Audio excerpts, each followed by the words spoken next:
Square Hammer.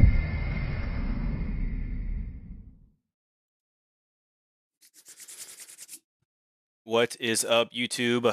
What is up, Facebook? I think we're on Facebook right now. Please let me know if you can hear me. We're going to talk about some Brawler Bash. Got my buddy Ken. He is the TO of Brawler Bash. So he has gone through most of the lists. And say hi, Ken.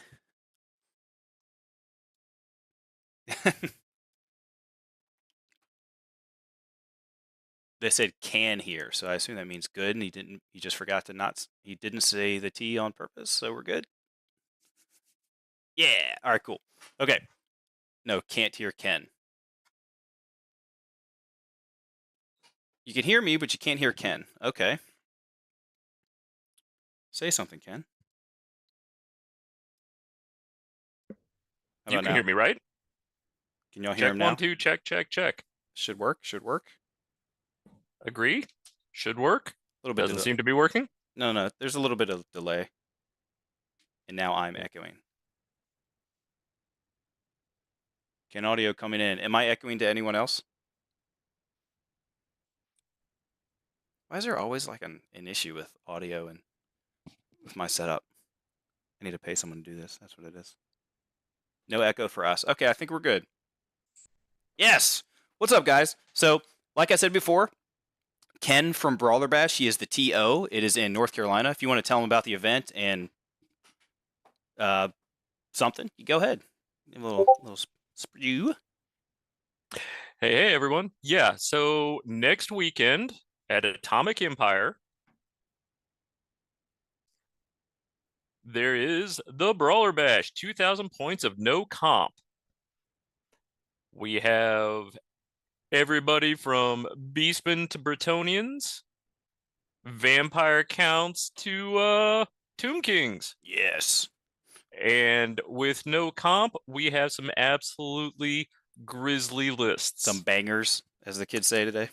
Absolutely. So I saw the spread of the armies. You sent me that Excel spreadsheet with like, I think it was the max. The most popular was Bretonnia with 5 and someone else with 5, wasn't it? It looks like it was a good spread. I said it on the podcast that I just did with Steve from Mountain Gaming, but it looks like there's a good spread. So we have Bretonnia at 5. We have Warriors at 4. And then Dark Elves, Empires of Man, Tomb Kings, Vampire Counts, and Wood Elves all at 3. Cool. Then it was like Dwarfs and someone else at 2, right? Who was at 2? Oh, Dwarven Holds at 2, High Elves at 2, Ogre Kingdoms and Orcs and Goblins at 2, and we have one lone Beastman. Just one Beastman player. There's no Skaven. There's no demons. Is that it? That might be all of them. I think it's just those 2 that we're missing, right? Let's see. ID, Infernal Dwarves. Oh yeah, no Chaos Dwarves. Yeah. Yeah. That's just about it, I think. That's cool. Yeah, so we've got a good spread. We've got a very good spread. Yeah, only one Beastman player is going to be interesting because I think Beastmen are pretty strong. So, and obviously based on the Discord, it looks like apparently he's a good player. So this will be sweet. Okay, so we're going to go through the list. This is Brawler Bash number 14. Is that right? This is the 14th Brawler Bash? It is. Okay, let's just get started. Oh yeah, no Lizardman player. Thank you guys. So we were going to have a Lizardman player, but he had to bow out for, stuff. So went extinct. They got hit by the comet. Okay, that's fair. All right, so this is the format we have to review this in, and it's not terrible, so just bear with us. Yeah, so I want to apologize, guys. The way that these lists are presented is not ideal. I should have had a few more hours to clean it up. Next year, we will have these all broken down by type of army and review them one army at a time, or each army type at a time. Yeah. But it is what it is for this one. So without further ado, here's our first list. These are, by the way, in order they were submitted, not in order of anything reasonable, just first person to submit, and then from there. Okay.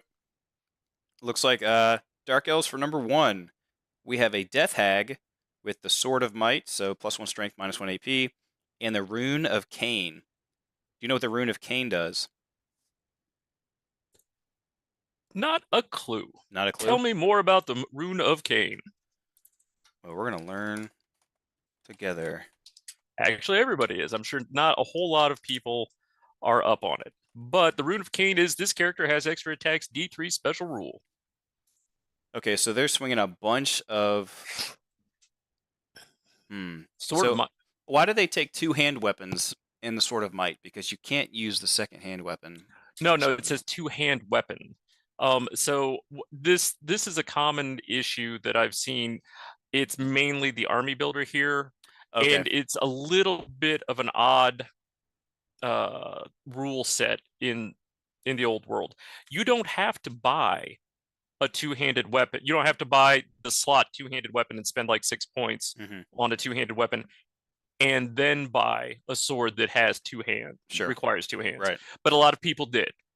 So they did. It's fine. Yeah, yeah. Okay. Or a shield and then buy a magic shield. If you qualify for a shield, you don't actually have to spend the points on basic shield and then magic shield. So it looks like the Death Heck actually comes with two-hand weapons, so that's probably just why she did that. Or it's just generic for this list, at least in that. But that's interesting that people did this for this list or for these armies. Yeah, a lot of them. Okay. We have a High Elf Beastmaster, and obviously the Death Heck is just... Sorry, a high Beastmaster. My mistake. High on them pain pills or some of them drugs. It's PCP that the Dark Elves probably use. A high Beastmaster, a whip, which just gives you like one attack with like strike first, I think. On a mana core, heavy armor, shield, whip of agony, talisman of protection, and the sea dragon cloak. What is the whip of agony? So I have the Whip of Agony as a strength +1, AP -1 strikes first weapon.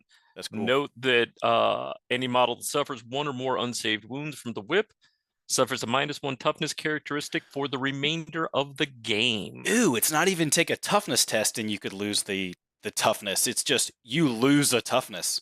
Yikes. But it's one or more, so you can't repeatedly whip them to death like that.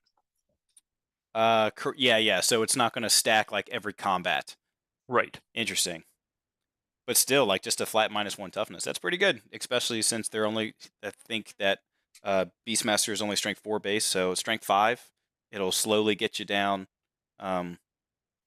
Mostly winning on 3s, basically 2s, depending on what you're fighting. That's cool. And the Sea Dragon Cloak, which just gives them extra protection versus missiles on a mana core. Okay, I have not seen that build yet. We have a level 2 Sorceress with Dark Magic, which is a very good lore, the Focus Familiar, and the Tomb of Furion.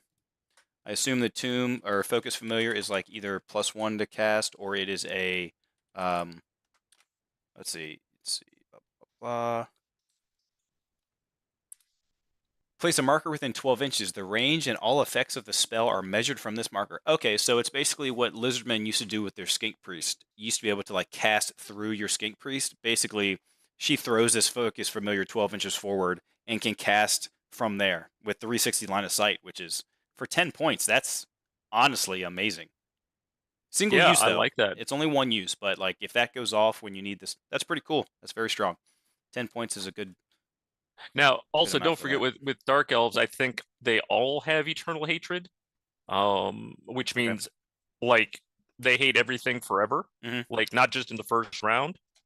So that's a big deal, and that Beastmaster means that he'll be able to get an extra D3 attacks out of one of the monsters that they're running with, which pretty good. While it might be the Manticore, I'll bet you he's got some more monsters down below. There's a good chance. Let's see, he's got the Tomb of Furion, which is... Yeah, 1 extra spell. Okay. Crossbows. We have 2 units of 10 crossbows. Shield, light armor, and 1 with a musician. I think 1 without. That's why 1 is 5 points more than the other, because it has a musician. 10 units of 10. Just trying to... They actually went 617 points for core. So they went above, because it's only 500, since this is a 2,000 point comp. 2,000 points and no comp. So I should point out, and somebody else brought it up, Eternal Hatred, they do have hatred every round, but it's only against High Elves. Okay. Yeah, Eternal Hatred versus everyone would be Disgusting. It's the dark elf way. I mean, Dark elves. it feels right, but I think they used to have like rural ones to wound or something. I think that's what yeah. they used to have in older. That might have been WAP though. So they have one unit of Dark Riders, just some good chaff with fire and flee. They have shield and the crossbows. So you paid for a lot. They have the spear, crossbows, and everything. So 106 points for 5 cav. 20 witch elves, 2 hand Hardcore. weapons, full command, and the battle or banner of Harganeth. I don't know. What does that do now? Harganeth. Exact matches. Yes, please. Gives an AP 1. That's cool. So the witch elves are going to be AP 1. I'm guessing witch elves have poison now? Or still have poison? They do have poison attacks. Okay, so they're going to Okay. have a bunch of poison AP1 attacks because they have frenzy. They do have frenzy. Okay. 20 of them. Ugh. So what's going in there? Not the sorceress. I guess the death hag just by herself. We got a unit. We got a cold one chariot. And 5 cold one knights. 15 executioners. No special banner on them, just full command. 5 harpies for more chaff, and a hydra. So we have a hydra, a mana core, 2 crossbows, 1 dark rider, 1 witch elves, 1 chariot, 1 cold one, and executioners, and 1 harpy. So basically, it's a pretty balanced list. So this is Pipers, is that correct? Yep, Piper. Yeah, Solid. Yeah. that's a solid balance. Like that is a Warhammer fantasy army, and I like it. Yeah. And It's I going don't. to kick out some damage. Yes, I think War Hydras. I assume they still do like their breath weapon is like based on how many wounds they have left. Cool stuff like that, right? In terms of like monster potential. Wicked Claws. So they have Yeah, Fiery Breath, AP1, flaming breath weapon. based on their number of the strength is what their wounds are. So it'll be start out at strength 5, which is sweet. Okay. Yeah. And they get extra attack plus remaining wounds. So if you get in combat with them and they haven't taken a wound yet, they're gonna have 7 strength 5 attacks, AP2. Yikes. And then some of them are multi-wound. Yeah. Yeah, and then D3 stomp. What is it really? Oh yeah, The serrated one maw jaw. is multi-wound. Yeah. Yeah, Oh, it's a pretty cool whoa. monster. Okay. Actually, I did that wrong. So it's 2 attacks. It's strength 2 minus 2. And then however many wounds they have left. So starting with, it'd be 5, strength 5, no AP, armor bane 1, multiple 2 wounds. Gotcha. Which makes sense because all the Hydra heads just bite you. And they're all multiple wounds too. That's cool. Oh, the serrated maw, that's how that works? Yeah. Okay. Because it says this model must make each attack granted by the extra attacks plus remaining wounds. Plus remaining wounds. So you start out Nice, with 5 multiple wounds. That's pretty sweet. That's a good monster killer, Yeah. Piper. Good job. That is a good monster killer. No armor bane on, or it has armor bane on it, but armor no bane AP. 1. Yeah, no AP is rough. That is going to be rough. Yeah. All right. But most big monsters don't have more than heavy armor, except dragons, I think. But that's basically it. That's fair. Yeah. Okay, cool. I would go with that. Let's see. Also, don't forget that she had the Beastmaster, right? Yeah. So she could kick out an extra D3 attacks also on top of all those. Yeah, and that would just go. I think that forces you to use the Wicked Claws because it's like plus D3 to your combat to like your attack characteristic. I would assume so. It just goes straight to the claws, which is good because that's more strength 5 AP2. Yeah, it's pretty good. All right. Yeah. So exactly, Zach. Death Hag as the general. Actually, I don't see the general marked here. Will the general always be the first one? No. Death Hag. I lied. The Beastmaster is the general. Beastmaster is the general. It's yeah. So are witch elves not normally core? That sounds like one of those you can only get them if so and so is core kind of, or so and so is your general kind of things. Yeah. So let's take a look real quick. Hey everybody, we're going to learn a lot about dark elves. Oh yeah. So the Death Hags actually. Yeah, so the Death Hag does not need to be your general. It just says if you include a Death Hag, one of the Witch Elves unit becomes a core. Nice. Okay. Very nice. Yeah. That's cool. And I remember Witch Elves, they were so gross back in the day. She doesn't have any protection for them, so there's no... I know you used to be able to put the Cauldron and give them like a 5-up ward and some stuff, but... So she needs to just not get peppered. So shooting is her weakness, it seems like. Well, it's not just shooting. So she does have another thing here that I've just noticed is she's only running a level 2 sorcerer. Yeah. Mm-hmm. So that could be big. We'll Yeah. see. Yeah. Cool. Okay. On to next. Who we got? Bretonia for the lady. We have Brian's list. He has a Duke on a Royal Pegasus with a Grommel Great Helm, which is rerolling, basically. Gauntlet of the Duel, so you can't deny. And the Heroic Killing Blow. So he's got a lance. He's going to try and charge your big monster and murder it with the 6. That's what he's going for. All right. So I rate rather significantly the Falcon Horn of Friedmund. In my opinion, that is an auto include in every Bretonnian list. It is ridiculous. Yeah, isn't it like it's pretty cheap, isn't it? Oh, it's like 30 points. It's a command. So you make a leadership check in the command phase, and your enemy opponents cannot fly for that turn. And it's not a once per, it's every turn you can sound the horn. So I think that's one. Yeah, it's 40 points actually. Is it 40? Yeah, so it's actually pretty expensive, but no, it is being now able to shut down fly, so then you have all the air power. It's pretty big. is great. However, one caveat to the Falcon Horn: once you're in combat with it, you can no longer use it. So as soon as that Duke hits somebody, it's a free fly zone. So you basically, yeah, it's open airspace. Yeah. I feel like you have to. So if your character is going to charge, you want him to be able to destroy whatever. You at least make fallback in good order or something, so then you can continue to use that if you need it. Right. Well, and the Virtue of Heroism says that you're frequently going to kill whatever it is that you did hit. So. Yes. Yeah. Okay, then we got a level 4 prophetess on a unicorn. Wow, that's surprising. Usually unicorns are very expensive, but I want to see this do work because wait, I just looked at this. He can't have that lance. He can't have that lance. How did that sneak past my can't take that lance. Checking. Yeah. Now this will happen, guys. We are expecting to find some lists that are just you can't actually do. So we would have discovered that I couldn't do mine based on the rulebook, which is good because like my list is not on here because I have to adjust it, and mine is not changing enough that it's going to like literally. I'm not taking any of this into play. I'm going to keep my same list. I just have to take like some more core and yeah, he's already told me what he's running, so it's not a case where he is going to be able to adjust his list after seeing this. It's just we didn't have time before the podcast to go ahead and get this out. You're going to make notes and let everyone know like, hey, you got to readjust. Okay, cool. Yeah. So level 4 on a unicorn though is still strong with lore familiar. Like as you get to know 4 spells, it's really strong.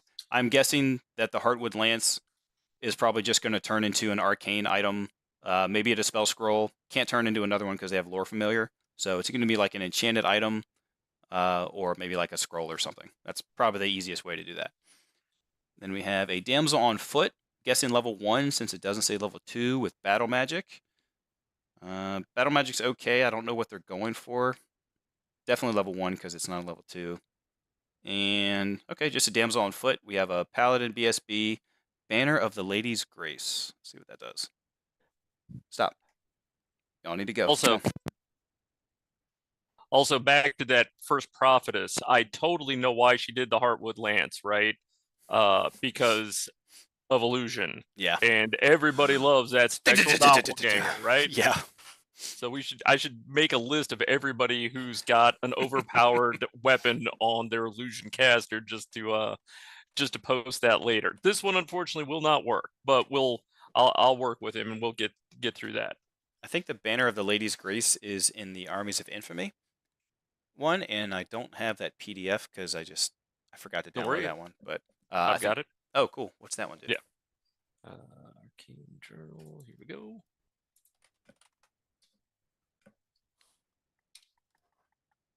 All right. So, a unit. Wow, this is a 75-point banner. Unit carrying the banner of the Lady's Grace ignores all negative modifiers to its leadership characteristic. Okay. So if any spells on it, doesn't care. If you cause terror, doesn't care. While it is in the Army of Infamy book, it is one of the standard magic items that other people can take. So it does not require that you Gotcha. be a specific flavor of Bretonnian army. That's cool. Okay, cool. We've got 10 Knights of the Realm on foot. Oh, so this has to be the infamy thing. Yeah, actually, yeah, they're running the Crusaders. No, that's his name. Oh, actually, Is this not? How do you get the Knights of the Realm on foot? I assume that just is fine with. Okay, yeah, that's fair. yeah, you It's could just it's that's yeah, just it's a either selection. errant. Yeah. Yeah. So with the war banner, so just 10 of them on foot with the war banner, and great weapons and That's shields. interesting. Yeah. Yeah, I don't know what he's trying to do here. You could easily use that as your line of sight blockers, but for 173 points, it's very expensive for that.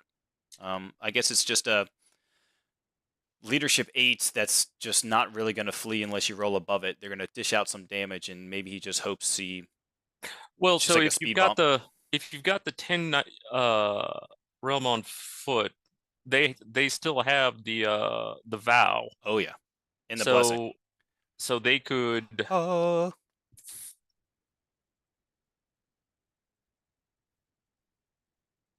you frozen No, on we'll me? get to that. Oh No, no, no, sorry. I was trying to read the he was chats at frozen the same time. Ah, yeah, I'll get He back to froze that. on me. But the 18 men at arms could flank each side of that 10 knights on foot and get their leadership. That makes sense. Okay, I'm cool with that. So he's got 2 units of 18 men at arms, pole arm shields, which they come with, full command, and a Grail Monk. So he has the Grail Monk, but I think he probably needs to give them the blessed Triparch thing.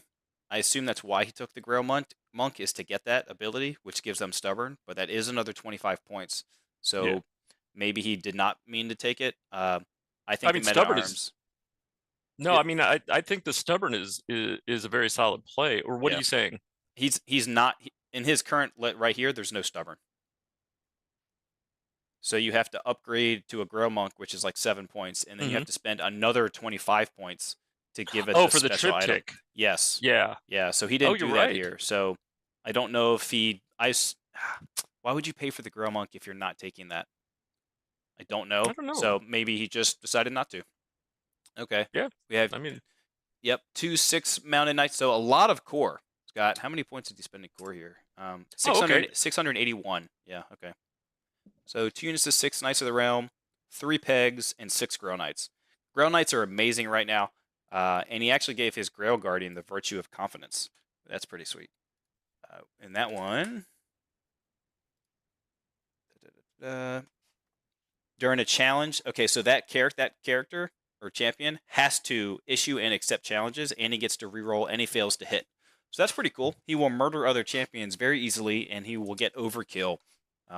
He could even kill heroes pretty easily too. So it's pretty nice. Decent Yeah. list. Grail Knights are great. Pegasus Knights, I think, have a strong play. Multiple units of Knights, and then small units of Chaff. I really now this obviously is a very specific. The 3 peg knights are there to kill Close combat, shooting. or yeah, shooting dudes. Yeah. But I think I value the peg knights over the grail knights overall. Like if I had to pick one unit or the other, I would absolutely take the peg knights. 360-degree charge at 19 inches Ooh, is just silly with the it's amount of attacks that they can kick out. very silly. Now they won't be in lance formation if they do charge in 360, but Nope. still. Yeah. Now what's interesting is skirmishers, they can't disrupt when they hit the flanks or the rear, but I think we talked through this earlier. They have first charge, like Pegasus Knights have first charge. So if you Yep. charge the front of someone while you're in skirmish formation, you still get first charge, because skirmishers, it specifically says just they don't disrupt in the flank or rear unless first charge supersedes that, and they could get in the flank or rear. I don't know, but First charge would supersede that because special rules always supersede base rules. But well, first charge is a base rule. It's in the rulebook. but it's actually listed under the I think they're Like called the special special rule rules. section. Yeah. Gotcha. Okay, it's pretty sweet. Yeah. Yeah. So if the unit's first charge of the game is successful, the charge target becomes disrupted until the end of the combat phase of that turn. So even though they are skirmishers, they don't have to hit in the front. They just have to contact. Right. Okay. But it's so another. The one thing I don't like about a lot of this stuff, the GW, thank you, Universal Special Rules. The one thing I do not like a lot about what GW has done recently is every one of the units feels like it has a thing it can do once, and you have to keep track of have they already used their first charge? Have they already used their shield wall? Yeah. How about their stubborn? So I'm a disorganized player, and so for me, it's real painful. Mm-hmm. So now, what is Ken? Not Ken. What is Todd making for us? Or is he making that for Brawler Bash? Yeah, he is. What's Todd making for Brawler Bash? I don't know if he's allowed. I assume this is good to put out for so people know. Like, Well, I'm gonna actually have to keep the swag bag secret because he's oh, not sure what all he's gonna be able to get done. So okay. we've got a swag bag, and it's a courtesy of Todd. And his Let's buddy, get that, and his buddy who is whoever not that coming is. to the tournament. Yeah. Some unnamed guy who actually has the wood burning shop. Mm-hmm. But yeah. So Todd White is the secret unsung hero who is now sung of this tournament. So yeah, I think as you said, you're a disorganized player. Then what's going to be awesome are tokens. So you can have a little token next to your Bretonnian knight unit that's has like a little first charge on it or something. So after you Yeah. charge the first time, you move the token away. Hey, and that's better for you and your opponent, so they know what to expect. All right, now on to vampire counts. And they actually named it. Ah, we're monsters. Oh wait, Uh, do I have the name on this one?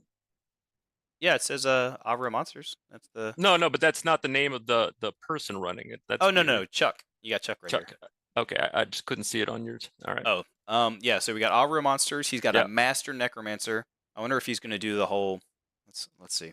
He's got a master necromancer, level 4, scepter of D Neriot, something like that. Cloak of Mist and Shadows. Is that the one that gives him fly? The Cloak of Mist and Shadows. Yeah, it doesn't just give him fly. It gives him I think ethereal too. I'll double check it. That's so good. Anything that gives you ethereal is pretty strong. Where of the cloak of mist and shadows? Oh, you don't get the fly. You just get ethereal. Okay. But it's 30 points. 30 points, and you're ethereal. Now, if you're ethereal, doesn't that mean you can only join units that are also ethereal? You should be able to. I think you should be able to join units that are also ethereal. I'd have to double check that rule. No, I mean Don't that want you to do can it right now. only join units Oh, that are right, ethereal. yeah, right. No, you Okay. can't join things that aren't. But Okay, good. I mean, as long as you're near that other unit, you'll probably get the. Yeah, if you're the same Thanks, unit Todd. subtype. Yeah. Yeah. Okay. So the scepter. That's lets you do it twice. Invocation twice. That lets you do the invocation twice. Pretty good. Then we got a Ghoul King, level 1 battle magic, Sword of Might, Talisman of Protection. So he's got a 5-up ward. I think he has a 5-up regen. He's on a Terrorgeist, which is that's gonna be a tough fella to kill. When he's trying to heal wounds and with a nice regen save. Terrorgeists are no joke. I haven't. Let me check how they scream now. Is their scream pretty good? I think so. Against the low leadership types. Let's double check it. To the Terrorgeist. To the Terrorgeist. Fly 9. All right. Amazing. Yep. Jeez. 5-up regen. Yeah, so he's going to have a 5-up, 5-up. And I think they just have a 6-up armor, so a 6-up, 5-up, 5-up. Okay, so the thing we want is Wailing Dirge.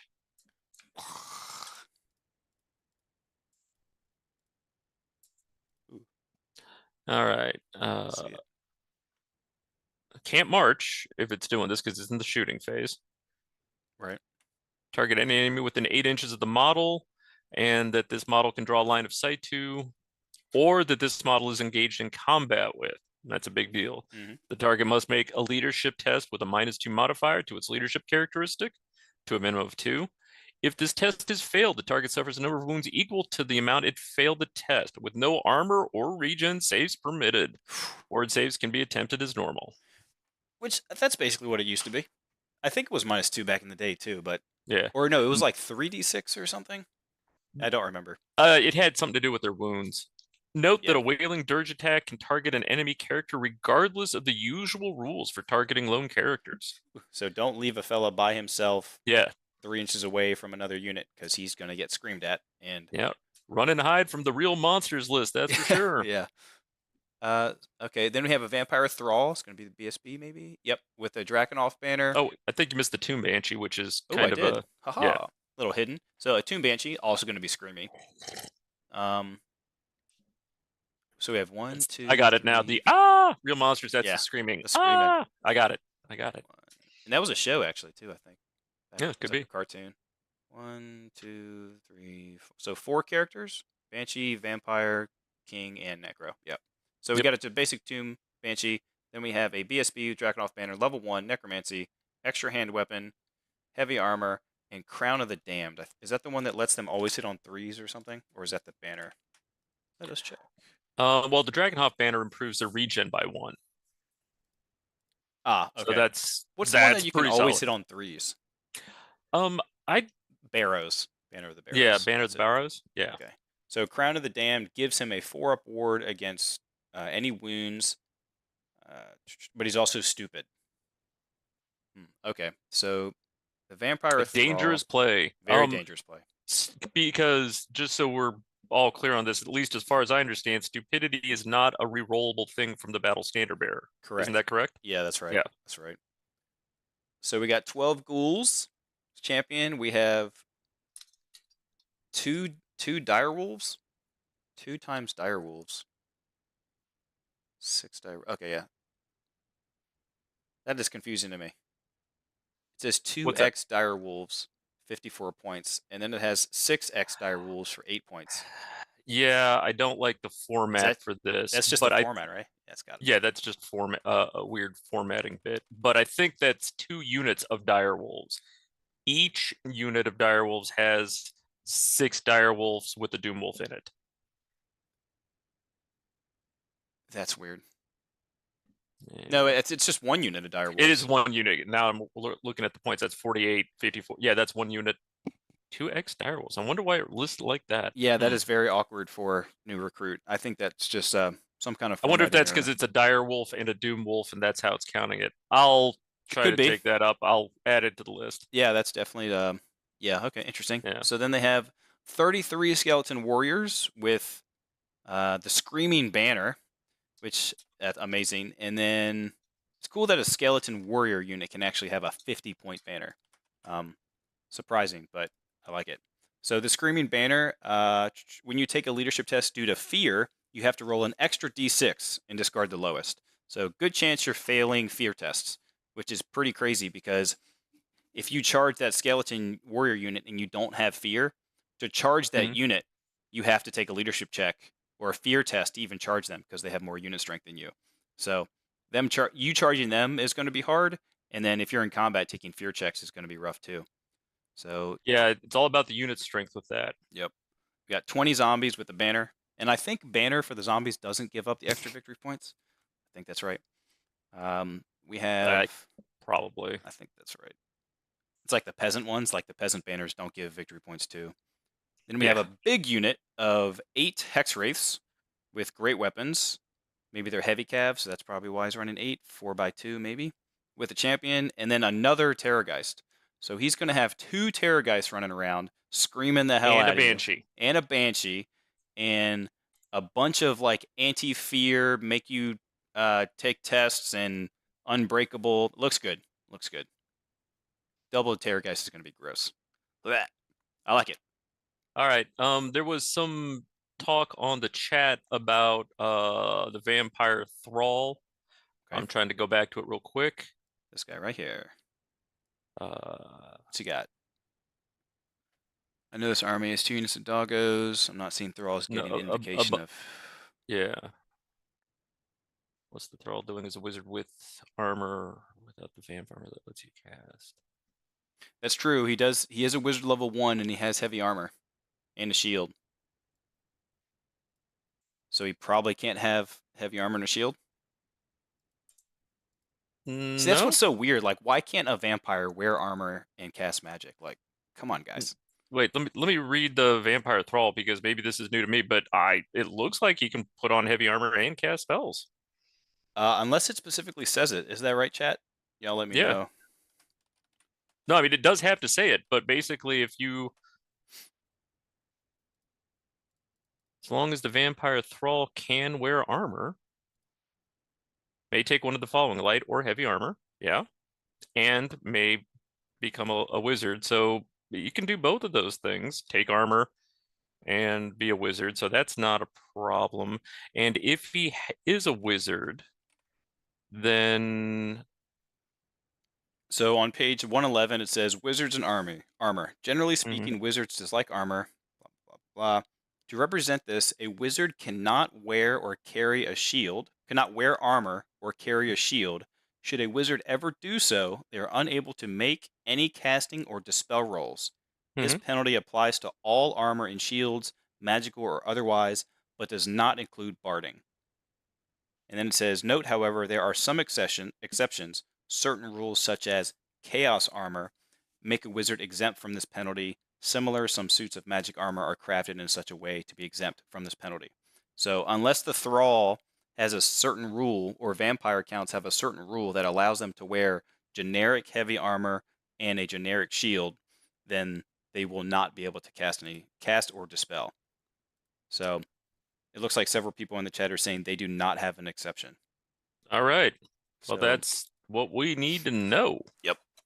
And as we figured, guys, like there's going to be almost every list it's hard. Like there's so many rules going around right now that it's going to be tough to make a list completely legal unless like that's all it took. One little item man, he can't even cast spells. So I think maybe we should go through we review all these lists and basically what you've done, like checking everything, and then probably even opening it back up so people can just like not change their list completely, but just like drop the heavy armor and shield.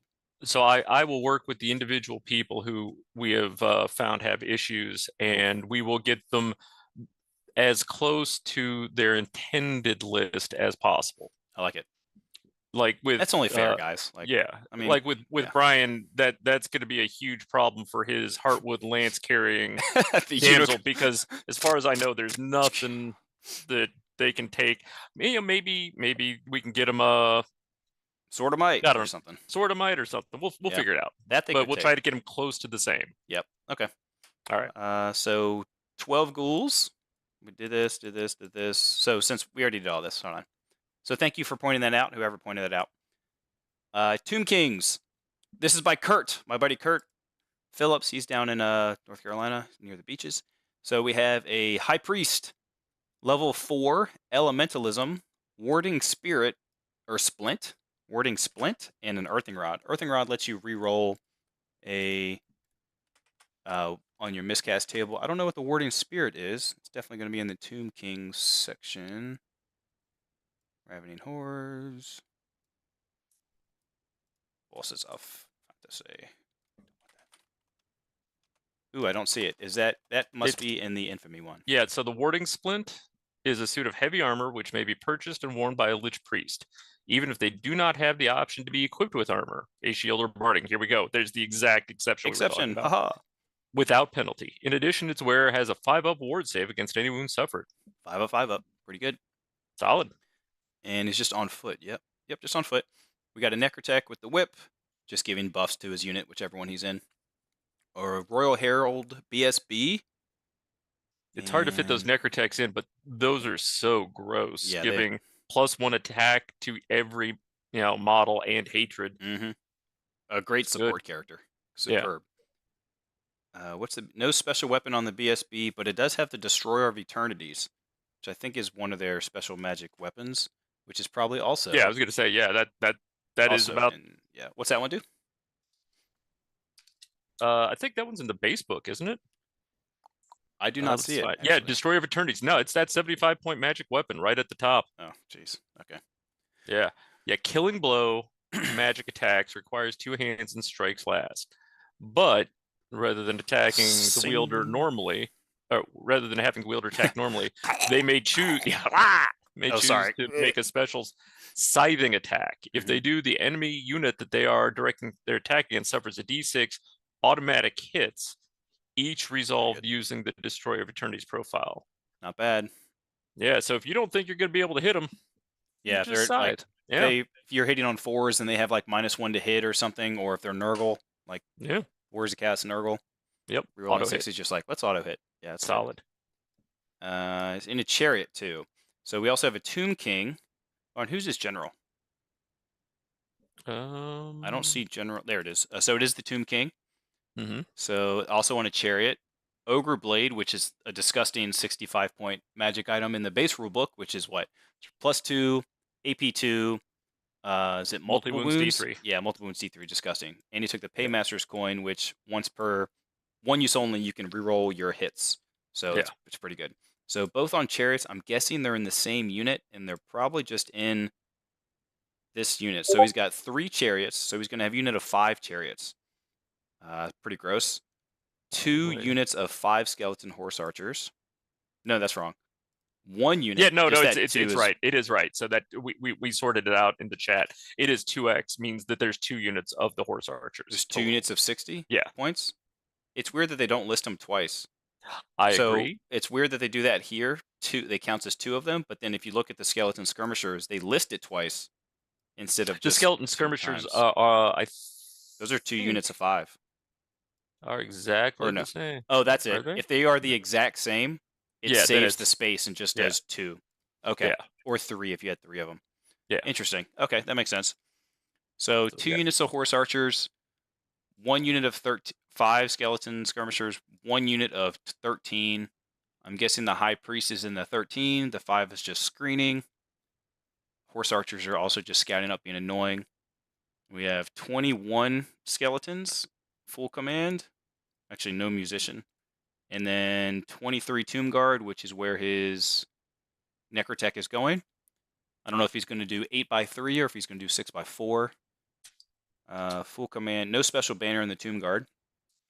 3 knights and 2 tomb scorpions with ambush and 1 tomb scorpion without ambush and a casket. So no big monsters, but he has 3 knights, 3 tomb scorpions, 2 blocks of troops, and a bunch of skirmishers, and then 1 chariot block. Yeah. Strong. I think that'll be, and a casket's good too. A casket's really nice. Yeah. Leadership bomb is still good. Honestly, the 18-inch bubble, if you get an 18-inch bubble of like everything being -1 to hit, not only shooting but also close combat, it can really mess up some opponents' plans. Yeah, I mean, I love the Casket of Souls. Necropolis Knights are good. Those Tomb Scorpions, yeah, they are so annoying. They are so very annoying when they pop up in front of your charge. Oh yeah. And you're like, oh, yeah, because I won't be charging. And I wonder, right. I don't know if he took. It's interesting. It doesn't say if he took one of the armies of infamy here. So that's probably should. I don't know if that specifies on. It would. Yeah. No, I don't think it's one of the armies of infamy. Okay. I would like to believe it says that in there. Yeah, because that'd be I nice. couldn't tell. It doesn't Okay. look like there's anything specific about it. He's got the standard High Priest and Tomb King, so I think he's good. Okay. I mean, I think it's a standard list is what I should say. Then we have Zach's. Now, Zach, you just said he can use the lance. Who can use the lance? We're back at that damsel with the lance. He's saying you can use the lance? There is an argument about whether because the magic armor weapons don't seem to have the same requirement as magic armor. What? Come on, GW. Please tell me that's not real. So can you use the lance? We'll look at that after the Okay. Yeah, because that might be about 6 rule sets deep, as GW loves to nest the rules. Yeah, 30 pages this way, 20 pages that way. Yeah. So then we got Zach's list. We have the Wood Elves. We have a Glade Lord, 517 points. That's a big fella. With a bow, he's the general. He's on a Forest Dragon, so which is his full plate. He's got the Dragon Slaying Sword, so he has Killing Blow, the rider himself, which is cool. And Annoyance of Nettlings, Charm Shield, Locust. So he's got Mercius Locust, and that's a pretty good add to that, because what that does is it negates the weapon strength bonus of any other weapon. Huge. So yeah, now your great sword while your strength 5 isn't that great. Yeah, or your Ogre Blade or whatever. Ogre Blade just bouncing off of you. Right, and Annoyance of Nettlings is -1 to hit, right? Yeah. Yeah, so that is a tanky Wood Elf dude on a dragon. Yeah. Very cool. For combat, yeah. But he did take a shield and a charm shield, which you didn't need to do that, Zach. 3 points, or whatever it is. 2. Only 2 for a general or a lord character? I think Wow. most people are just charged 2 for shields. Okay. Spellweaver, level 4, Elementalism. It's a good one. Oaken Staff. I think that's the one that if you're within 3 inches of the wood, you get like +1 to cast, and then you also get like +3 to your dispel. No, it's It's the worse than other that. one. In fact, well, that is like it, but Am I close? the actual you were close. Ah, there it is. It is a ridiculously pointed item. So it's 40 points. If you're within 3 inches of a woodland terrain feature, the bearer of the oaken stave increases their dispel range by 3 inches. Good. Okay, so that alone, really good. But that's not really it. Additionally, whilst within 3 inches of a woodland terrain feature, the bearer may roll an extra d6 when making a dispel roll and discard the lowest result. It's very strong. So So 21, you 27 have, inches. yeah, just you have a 27-inch range of no. A dispel scroll of 27 inches, and it's 40 points, and you can do it every single time. It's not one Yep. use per turn or nothing. It's just like, oh, you have 1,000 spells. This is going to happen 1,000 times. It's pretty good. All right, core. We have 2 units of 5 scouts with poison because since it's 2,000 points, there's no comp. It's you take 0 to 1 per 1,000 means you can take 2 of anything or 2 of that. Mm-hmm. We have 1 unit of Glade Guard with Arcane Bodkins at 78, and then 2 of them with also Arcane Bodkins. So it's 6 with Arcane, and then 12, 2 units of 6 with Fire and Flee. Okay. All right, so yeah, the Arcane Bodkins, for those of you viewing at So home, is AP 2, so good. So it's right? like Armor Bane 1, and then AP 2. And then, yeah, pretty good. and then Hagbane tips are the poisoned ones. Uh, yeah, yeah, and I'm a big fan of Fire and Flee and Reserve Move, which is really ridiculous. The Huge. Reserve Move where you walk up, you shoot, you walk back. Well, they It's don't great. have. The Glade Guard does. The Glade Guard have Reserve Move. I'm Gotcha. sorry, the Glade Riders have Yeah, Reserve. the Glade Rider. That's what I thought. Okay. Yeah, the Glade Riders have Reserve Move, but they don't have Fire and Flee. They don't. They don't. Yeah, I don't think they have Feigned Flight either, which is kind of surprising because there's some other. I think one of the other Elf Fast Cav has Feigned Flight, if I'm Mhm. not mistaken. So I'm surprised that the Wood Elves one didn't. But yeah, they have Hagbane tips as well. So he's basically the 2 best arrows right now, mathematically, seem to be Hagbane tips and Arcane Bodkins. And Yeah, I mean, I agree. you take a mix of it because you don't know what you're going to fight. So a good mix of it is pretty balanced. Yeah, See, and he's got it. Mm-hmm. And then the Sisters of the Thorn, yeah. Yeah. Now he didn't take the champion or the standard bearer to get extra casting. Nope. So it's just going to be power level 0 on the bound spell. So it's whatever he rolls. I like the extra. It's like maybe an extra 20 points max, but you get +2 to cast. It's pretty good. They have a 4 board, which is very strong. And then he has 3 units of Wild Riders. 1 unit of 7. Yeah. No command on any of them. So he's just like throwing them in there. Yep. If you can survive their attacks, you might cool. kill one, you might wound a second one, but at least one of those guys is making contact. Yep. And they are buzzsaws. Yes. It's like 3 strength, 5 AP, 1 or 2 attacks each. It's pretty good. Yeah, it's silly. I think they have Furious Charge and Frenzy. Might even be. Yeah, they've got like so many additions to the amount of attacks they get that I lose track. It's at least 3, might be even more attacks per. So he's got 2 units of 6 and 1 unit of 7, all with light armor shield, and I think they all have the tree spirit thing. So they have a 6-up. I think it's a 6-up ward. But if you have magical attacks, it just shuts it down. So, and one. Oh, the tattoos. Is that the tattoos or something?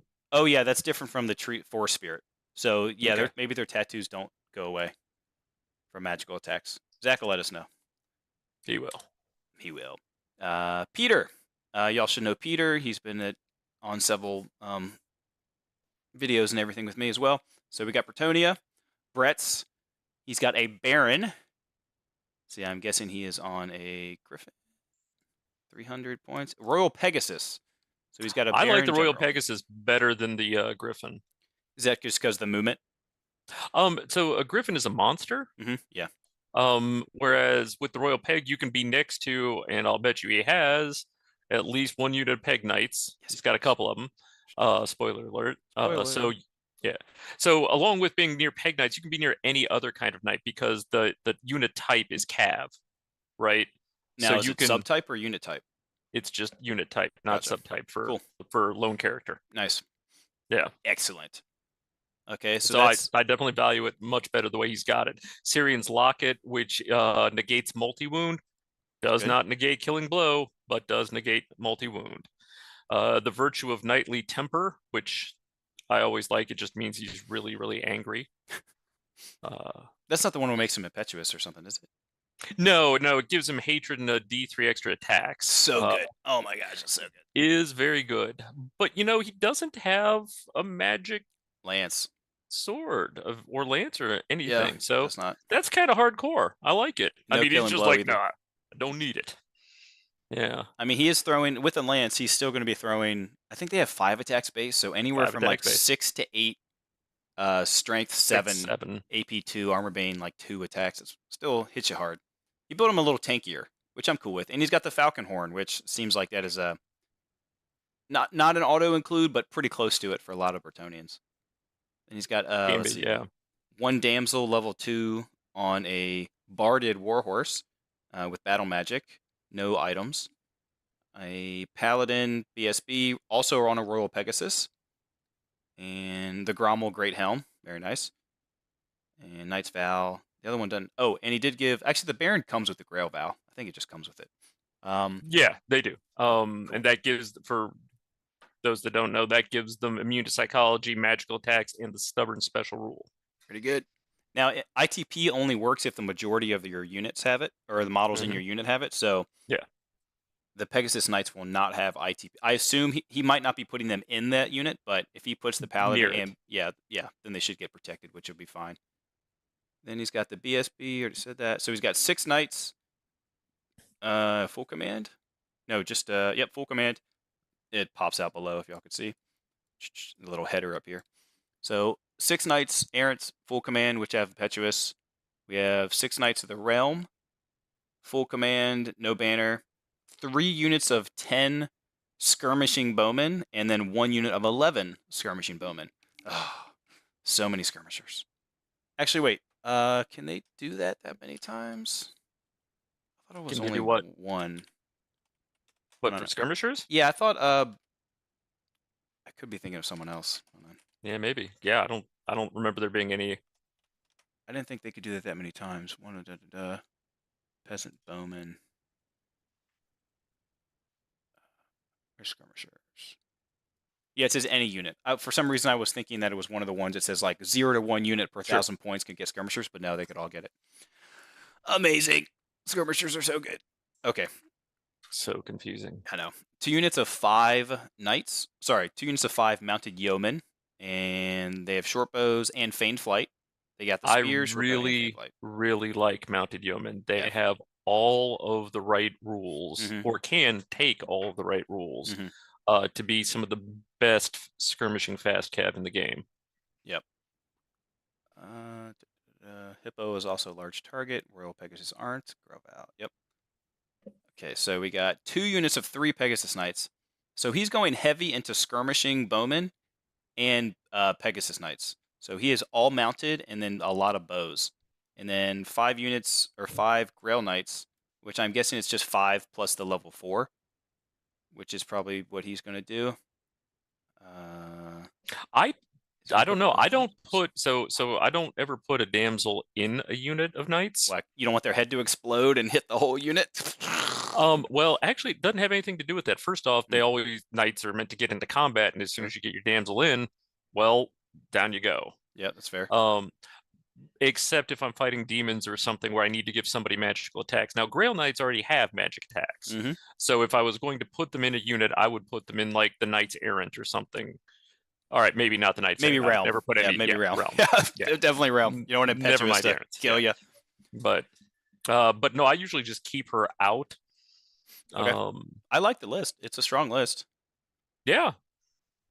Again, I've got another. We've got another one here who has only got a level 2. Yep. No. He's did he only have a level 2? Oh yeah, he does. Man, that's surprising, man. I think people. Well, it's okay because he has a lot of like fast stuff, so he's gonna run at you as quick as he can to try and shut down your magic. He's trying to get his casters. He's trying to get his Pegasus in combat with your caster units, so you can't Sure. be Yeah. casting and buffing and all that other stuff. So that's smart play. He went the opposite way. It's just like, I'm going to shut you down by getting to you. That's cool. 5 Grail Knights. Okay, Dark Elves. Zeke. Looks like that's what it is. 1998. Another Dark Elf player. We got a Dreadlord on a cold one. He's the general with the Ogre Blade. So he's +2 strength, AP, all that good stuff, multiple wounds. And he's got a 5-up ward. Full plate Yeah. shield and on a cold one. Cold one is natural armor 1 now, right? I think so. Yeah. So full I'll have plate. to double check that, but he's definitely going to be a hard target. I think he's got a 2-up. Is that right? So he's got a full plate, which is a 4. He's got a shield, natural armor So 1. I'm So sure it's at least natural armor 1. So yeah, so he's got a 2-up, 2-up, 5-up. 2-up, 5-up with Okay. the Ogre Blade. Yep. Ogre Blade, it's so good. All right. Yeah, because I mean, yeah. Dark Elf Master. We got BSB, also a cold one. No special banner. We have a Death Hag, Executioner's Axe, which is the 2-handed one. No. Yeah, it should be, right? Executioner's Axe. It should be the 2-handed one, I think. Is that just in the basic rulebook? Is it not?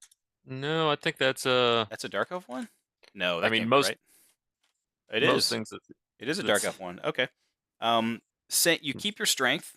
It's only one-handed, so that's cool. He's got AP2, Killing Blow, but it is strike last, even though it's only one-handed. But you always wound on a 2, regardless of toughness. That's cool. 70 points, though. Holy crap, that's more than the Ogre Blade. Yeah, but it means that that guy's always going to do those hits, right? Yeah, I he's mean, always going to wound on 2s. That's very strong. that is very reliable. Strike last, though, so who has that? The Death Hag. How many points is a Death Hag? Is that a hero level? Death Hag. So she's taking the Executioner's Axe. Hold on, let's check. Cauldron of Blood. Oh, they can actually take up to 75 points in magic items. Huh, okay. So he's just like 70 points into this 2-wound character. Now, it's interesting that he took the Executioner's Axe, because then you lose all the bonus from her being initiative 7. So you're striking last, so I wonder, they get the +1 bonus, I think, for being elves, just like most. Actually, I don't think she has that. Eternal Hatred, Frenzy. I don't know. No, she doesn't. So she's just going to be either initiative 1 or she's going to be initiative 4, basically, if she charges that distance. But she's going to have 3 plus D3 attacks with that Executioner's Axe. That's going to be pretty nice. She has strike first. She does have strike first. Good catch out. Good call. So the strike first and the strike last will cancel. So she is going to be initiative 7 or initiative 10 if she charges up to 3 inches. That's cool. So initiative 10 with 3 plus D3, always wounding on 2s, killing blow attacks. People are not going to expect that. They're going to be like, she has what? Like, that's going to be a gotcha thing. Interesting. Yeah, nice one, Zeke. Oh, yeah. A Supreme Sorceress on a Dark Pegasus. So this is like the flying around on a Pegasus, just casting as a level 4. Demonology, Blackstaff, Pennant of Kaleth, whatever that is. All right, so the black staff, just so for people that don't know, may use it when attempting to cast a spell. If they do so, roll an extra d6 when making the casting roll and discard the lowest result. However, if double 1 is rolled on any of the 2 dice, the spell is miscast. That is a very strong casting. How many points is that? That's only 55. Okay, so that's close to the Wood Elf staff, but it's 55 points and it's for casting instead of dispelling. Yeah. I like it. And the Pennant of Kaleth gives you a 5-up ward caused by a strength that's 4 or lower, and a 4-up ward for a strength that's... So this is like the reverse ward save item. That's what this is. Oh, that old one, yeah. Yeah, I didn't think that was still in here, but there it is right there. Only 40 points too. That's freaking amazing. Gosh. But it is on the Supreme Sorceress, so it's not trying to get into combat. She's just like hanging out in the back, casting away with a decent ward save. Yeah, I have 5 up against anything strength 4 lower and 4 up against anything strength 5 and higher. That's pretty good. And we have That's yeah. good 3 units of 5 Dark Riders. all with crossbows, spears, light armor, and shields. We have all chaff, obviously. 1 unit of 15 witch elves with the banner of Harganeth again. Full command. 2 units of 5 cold ones. So he's going heavy into cold ones. I'm guessing. I don't know if the Yeah, the Dreadlord. Dreadlord's Dreadlord's definitely going in. He's got 2 units. I And guess the he puts Dark both in the Elf same. Master is probably going in too, right? Yeah, you would think I so. mean, Yeah, just to they're protect both in him. cold. Have cold. Well, they both have cold ones, so yeah. They go in the same unit. He's got 2 units of 5. I guess he can do what he needs to with that. Yeah. 10 shades. Going to be scouting. I think they have scout naturally. Maybe even Yeah. ambush nowadays. And then 2 units of 5 harpies. So 3 units of 5 dark riders for chaff, 2 units of 5 harpies for chaff, and then he's just going to get the charge off with his nasty characters inside of the cold ones. Interesting. He put a lot into characters, 836. Okay, cool. Yeah. And does have a level 4. So then we got A level vampire 4 that's going to get counts. all the spells off. Yeah. I guess this guy's name is Zan, and his name is Zampire Counts. I love it. That's clever. Good job, dude. We got a Karn Wraith. We have a Master Necro level 4 with the Flayed Harburg. Do you know what that does? I think it bumps their toughness, but I'll double check it real quick. While you look that up, I'll say he's got a general on a zombie dragon with the Dreadlance and Bedazzling Helm. That Dazzling Helm is -1 to be hit in combat. I'll look up the Dreadlance. I love the Bedazzler. Yep. Yeah, it's the disgusting. Flayed Hauberk is a suit of heavy armor which may be worn by a wizard without penalty. Cool, In addition, its wearer has a 6 upward against any wound suffered. How many points is that? That's 35. 35 points for a 6 upward. And well, heavy armor? no, and for a wizard to be able to wear heavy armor. Yeah. Okay. 5 up, 6 up. Yeah. Dreadlance is just a lance, +2, -2 armor bane, but Like that seems odd with a name like Dreadlance. I would expect more out of it. Model whose type is character or monster only. The Dreadlance can only be used during a turn in which it's charged. Blah, blah, blah. You reroll failed to hit rolls. Okay. Oh, hey, good. that's solid. Okay, Yep. that makes more sense for 40 points. I'm like, yeah, they've just described a lance. So it's 40 Okay, points for a lance to reroll your hits. You're basically paying like 35 more points to reroll hits. Gotcha. Yeah, you're paying 35 points for virtue of the joust. Exactly. Actually, Basically I think that's rerolled ones. Yeah. But yeah. White Lord, BSB, nothing, just on foot. No magic items, just chilling. I wonder what he's going in. I guess he's going in the 19 Graveguard that are right here with the Screaming Banner, which is the, if you take fear checks, it's additional d6 as from before. 3 Bat Swarms, 2 units of 40 zombies. Oh my gosh, that's going to take so long to chew through. You will never get through that. That'll take forever. Okay, 1 unit of 6 Black Knights, full command. 1 Black Coach, nice. And 1 unit of 6 Hex Race. Hex Race can be brutal if they can get the right matchup. That's for certain. So he's got a unit of Hex Wraiths, a Black Coach, 6 Black Knights, 2 40-man zombies, 20 skeletons, 3 Bat Swarms, and then all the characters are inside a unit except for the general. Zombie Dragon! Zombie Dragon! Okay, interesting. So these are very fantasy-like lists. This is like how you expect fantasy to look. So these are good so far. There's nothing that's like too outlandish that's making me worry about crazy like no comp one so far. Okay. Andreas Cross, like there's not super spamming yet, which is nice. Okay, characters. We got a Karn Wraith. We have a Master Necro, level 4. What's it on? Oh, it's on a Mortis engine. Very cool. With the Scepter again. So I'm guessing the Mortis engine Always is just Scepter. gonna, always Scepter. It's just gonna buff its casting abilities. Let's see, Mortis engine. You get +1 to movement if you were command range. Character mount, Blasphemous Tome. You get +1 to cast within the model's command range, and that's friends or foe. However, if you miscast, they must roll twice on the miscast and apply both results. So you're along with that, yeah, the movement and the initiative characteristic bump for everybody in command range is probably also pretty useful. Very. And it's not even you have to pass a leadership test. It's just like flat. Like the Tomb Kings have to pass a leadership check to do it. Also, because reasons it flies, probably dark spirits of the accursed make it fly. Oh, yep. somebody else noted, and it's got Banshee Whale as well. Yep, Wailing Oh, it Dirge. does. Ew, gross. Yeah, Ugh. so it I like flies, it. it sings, it dances, and It is a it heavy does chariot, all the things. so it can't move and do the pivot of 90. No, but remember that at least as I remember it, all heavy chariots have firing platform. Yes, So that 360. means that the caster can still cast at 360. Chariots are really strong this edition with casters on them. And it's got a 6-up regen. And it has first charge. That's cool. I like It's that. got It's got first a charge. lot of Like, rules. and a lot of impact hits, strength 5. It's heavy chariot, so that means impact hits are AP 2. Yeah. Wow, okay. That's going to do a lot of damage. But it's the same points as a... Looks like it's the same points as a Chaos Dragon. Okay. But worth it, because it has a lot of different rules to use. Very nice. Heavy chariots have lumbering, so less you can pivot. Okay, well, I stand corrected. Thank you, sir. And that's his list. Okay, we got... oh, what else? We have the Vampire Count.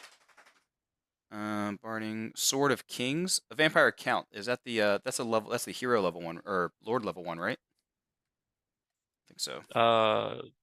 Crap, I should know that. Yeah, hold on, I'll just check rather than talk. Sword of Kings gives him +1 strength, -1 AP, killing blow, and killing blow is on a 5 and 6, not just a 6. It's pretty good. Yeah, Vampire Counts are the big ones. Vampire Thralls are the small ones. Yeah. Zach, I will not. I actually just saw that when I scrolled down a little bit. I was like, oh, look at those little. They're not little, but somehow they're just hiding there. Shh. That is sneaky. Oh, hey, So yeah. Andreas. He's watching. What's up, dude? Yeah. So yeah, the VC count is definitely who's the general? That would be him, right? It's the Master Necromancer, actually, in which I don't think you can do because the highest leadership person in your army has to be. I think Vampire Counts are leadership 8, so it's legit. Oh, Yeah. are they really? Yeah. Yeah. Oh, It doesn't that's matter as much surprising. for undead. You're Yeah, right. no, I They are remember only looking at 8. that going, wait a minute. Weird. There we go. Yeah.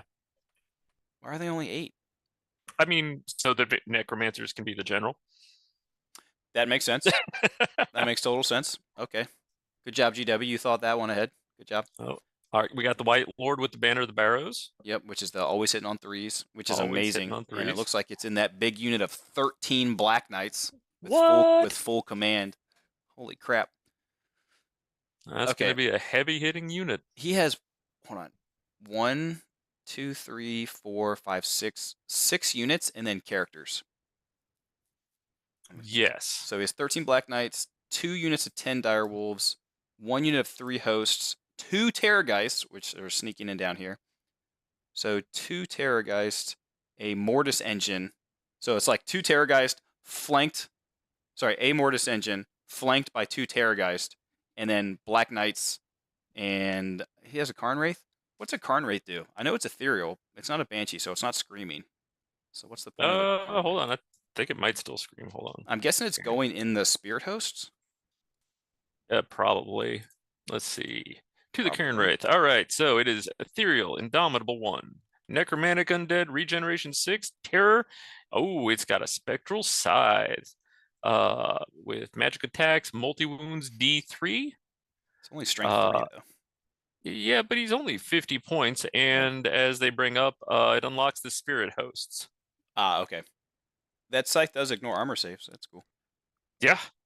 Yeah. Kind of a big deal. I hope Chuck and Andreas play each other, so those 4 Terrorgeist are all yelling at each other. Just sit across the table from each other and scream at each other. That sounds awesome. Oh my gosh! Like who's gonna scream first? Okay, nice. I like it. It's gonna be tough. Yep. Let's see. Paul, running Bretonia. We have a Duke, General on Royal Pegasus, Virtue of Heroism. Grand Admiral himself. Yes. I Grand like Admiral. this list. I like this list a lot. Grand Admiral Paul. Grand Admiral. So, all right. Go ahead. Yeah, you got it. Yeah, he's running Royal Peg. Virtue of Heroism, Killing Blow, all the things. He's got the Gromril Great Helm and Syrian's Locket, which again does the no multi-wounds, so he's free to move about the country without worrying about getting sniped as much. Mm-hmm. I do like that Gromril is something from the dwarves, but they're rolling with it, right? I mean Yep. that I like that. That makes me happy. The paladin he's got is a BSB with just plain BSB. Just sitting in one unit, rocking it. 82 And points he's for got a BSB. yeah, and he's got a second one. Now, I think that that's a really solid play because those guys are just tough enough to roll out and be able to pressure either a shooting unit or a casting unit, be able to make it into them and cause them a lot of hassle Right. if he does it that way. Or he's got a lot of other plays he could do with it, but I can see a lot of good value in a very low cost paladin. Um, he's got a prophetess who's level 4 with battle magic, Prayer very good icon. overall. Prayer icon of Quelenis, that's again a 3-inch bonus to your dispel bubble. Super handy when you're playing those kind of games. It also gives you +1 to dispel hexes. So he'll be at +5 to dispel all hexes. And That's he's cool. got the Falcon Horn on the Prophetess. I like that. Uh, so it's a trade-off, right? Because she's only got a leadership of 8, Yeah. and it's a command. So if he rolls hot, everybody's gonna fly. True. But at the same time, nobody, if she's never in combat, Mm-hmm. then it's got a lot more durability for later parts of the game. Yeah. 35-minute arms. Mm-hmm. That's and of course he's got the Grail Monk with the Blessed Triptych, so they're stubborn. That is a lot to chew through. It's a lot of bodies. It is a Especially lot of bodies. They're that could be stubborn. his unit that he is going to try and take advantage of Linehammer. That's what I would do. 35 of the fellas. Holy crap. Sit up, start small, get charged, and I'm stubborn. I fall back Reform immediately, and across I. the building. Yep. You don't want to charge I me mean, again, do you? up No, to you don't. no more than twice your movement value. Yes. All the Yes. caveats apply for Linehammer. We got it. Mm-hmm. But yeah. I'll be interested to see how well that unit functions. We've got 2 units of Knights of the Realm. Standard. I note he does not have musicians, and I've noted that in a lot of people don't seem to value musicians much. Okay. I get it. It's an extra 7 points. I like them personally, but I can see where they are not as valuable as they used to be. He's got the 10 peasant bowmen, skirmishers with 30-inch longbows. That's going to be annoying for somebody somewhere. Yep.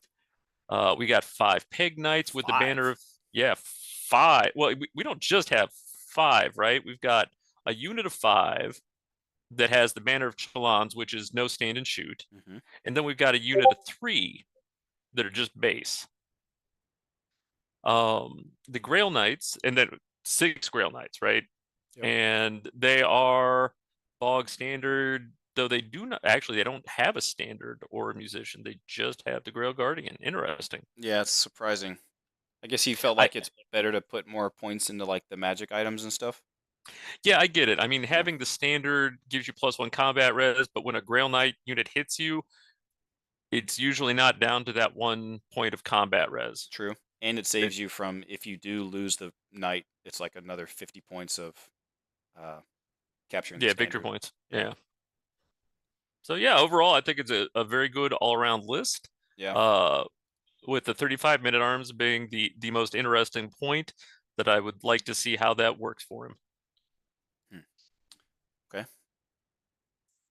I like it. I think it'll do fine. Yeah. It's close to Peter's, except with almost as many Pegasus, just different character builds, just a little bit, and definitely different core. Well, so lots of these armies aren't taking a lot of bodies. Right. I mean, they've got some bodies. Yeah. Well, 30, but that's a good one. That's right. But big beefy units, you don't Yeah. see a lot of it, except for zombies. We saw a lot of zombies. Yeah. A lot of zombies. A lot of zombies. Okay. Warriors attempt deuce. Dustin. I don't know Dustin, what that means. thank Attempts deuce. Okay. Second So- attempt. Oh, attempt 2. I was thinking like tennis, or you like dropping a deuce? One of the 2. Well, we'll see how it does in the tournament, and then we could call it a deuce. There you go. Okay, so we have a level 4 undivided with Infernal Puppet, One Favor of the Gods, which lets you reroll from the Gaze of the Gods. Enchanting Aura, which is the Strike Last one, which is amazing. So if you have Strike First, you don't get to use it, and if you don't have Strike First, then you Strike Last. It's amazing. It's only like 35 points. It Very is strong. probably the most common favor or gift or whatever it's called taken, right? Because it's just so good. And the Infernal Puppet, I don't think we've actually talked about the Infernal Puppet yet once. And we should probably mention that at least one time for anybody that's not familiar with it. No, I think it's in my list, didn't I? We didn't. Or sorry, that was the other one. Sorry. Yeah, yeah. You've got bleed over from trying to do podcasts all day long. All right, please go. All right. So for those of you who are unaware, the Infernal Puppet is a vicious arcane item the warriors have. Unless the owner of the Infernal Puppet is fleeing or engaged in combat, they may use it whenever an enemy wizard is within 24 inches of them and making a casting roll. If they do so, the enemy wizard must roll an extra d6 and discard the highest result. Basically, so the opposite of some other ones. Very strong. It's 50 points, I think. 50 on that one. It is 50 points and quite reasonably priced at that. So we've got the Oaken Stave, the Infernal Puppet, and what's the Dark Elf? The Dark Elf one. I forget. And the Dark Elf one, which is for cast. So there'll be a lot of up and down dice. Mm-hmm. We also have a very important question from Daps. Oh, okay. Is it that important? It's very important. I don't believe you. Let's see. If a man offers to get you want me to order you pizza? Oh, no, thank you. I appreciate it. I was like, if a man offers to order you pizza, I consider that highly important. You should always accept. Yeah, but then I have to type my address in the chat, and that's probably not a good idea. So, he's like, no, just PM me. Yeah, I know. No, it's fine. Thank you. I do need to order some food. I probably should. Okay, we're just going to make something. Black Staff, thank you. That's the Dark Elf one.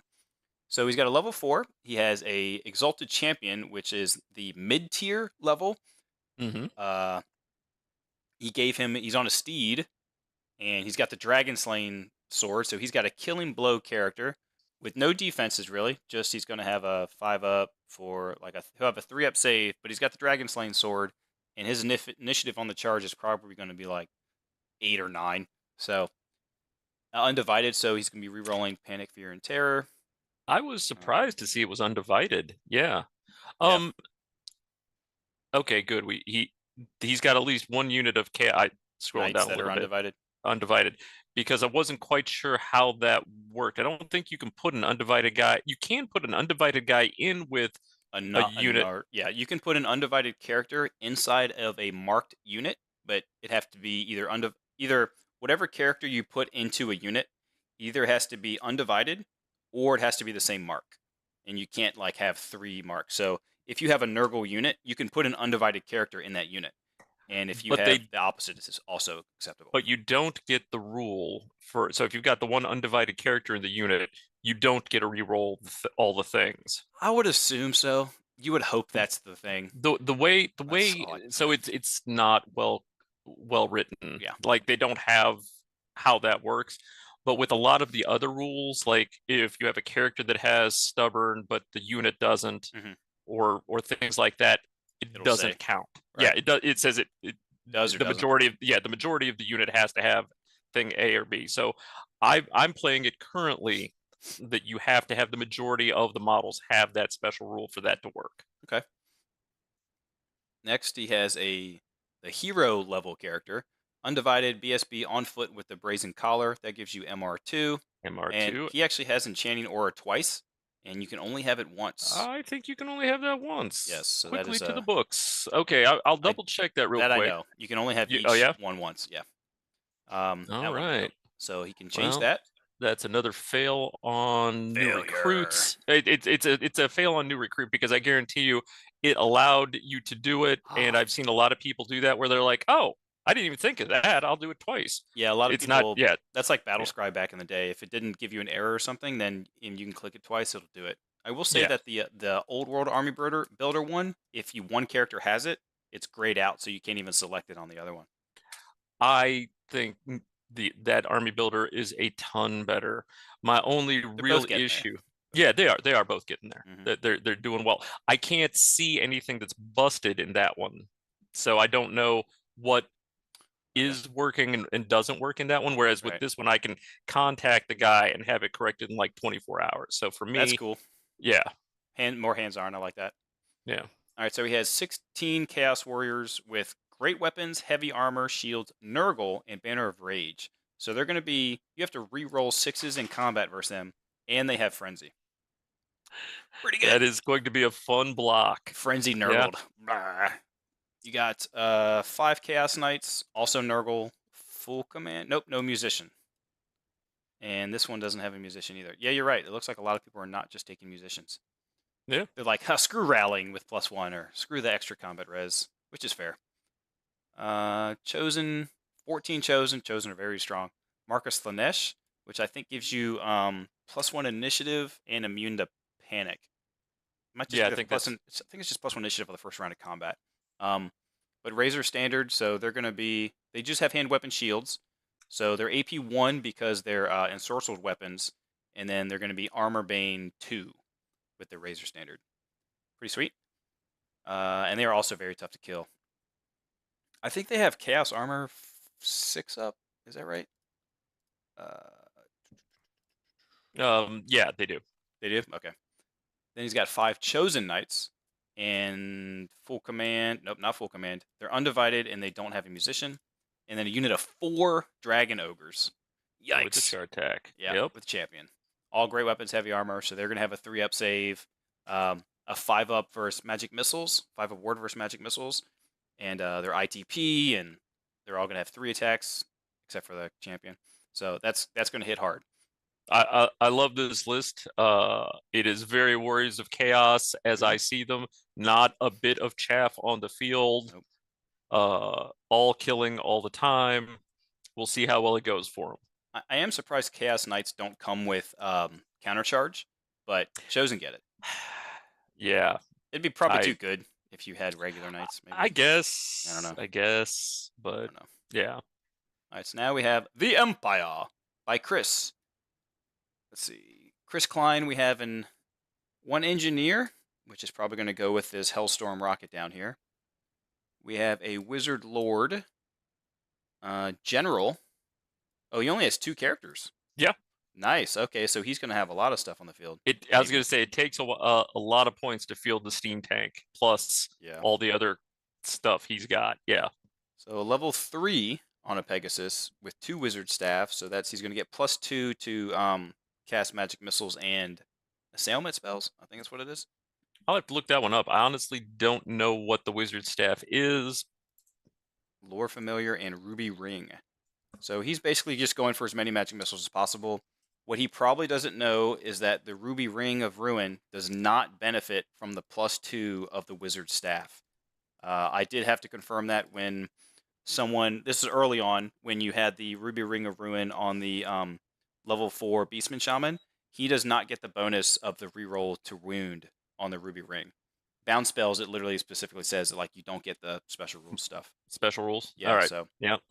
But even still, it's another flying on a Pegasus magic missile, so it's still good. Yeah. 2 units of 8 knights, no musician. But no, I lied. They both have full command here. I lied. So 2 units of 8, 1 unit of 5, with no standard in the unit of 5. So he's just going to use that as like a speed bump. He doesn't want to give you the extra 50 points, which is smart. Then 2 units of 3 demigryphs, full command. Good, he did lances. Whenever I see halberds here, I'm like, why? So 2 units of 3 lances, 3 great cannons. Gosh. Chris, I commend you for your bringing of enough cannons to possibly stop one monster. You will murder monsters with that. You will definitely make some monsters sad. I commend you. Keep those monsters honest. 3 cannons will kill a monster a turn. 3 monsters, a steam tank, and a Hellstorm rocket battery. 3 cannons, yeah. That's a lot of artillery. So he effectively has 4 cannons because the steam tank one is still a cannon. Pretty good. It only does D3 instead of D3 plus 1, but yeah, that's a lot of cannons being annoying as crap. I like it. That's going to be tough. This was more of something. This is a good list, especially all the monsters we saw above. Yeah, I mean, if this guy goes first, he's going to take so many wounds off those guys.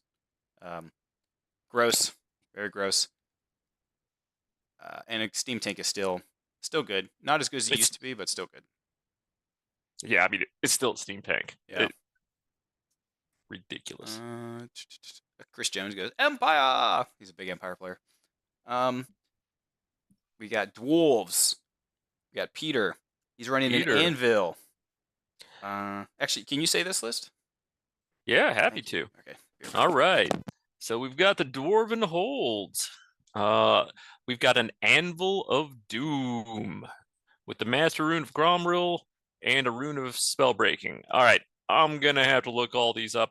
I did look at these one time and went, huh, yeah, neat. Ooh, ick. Wait, what? Huh? Oh my God. Let me rewind that a bit for you guys. And I'm sure some of you already know all of these things, but since I do not, let's start with the Anvil of Doom.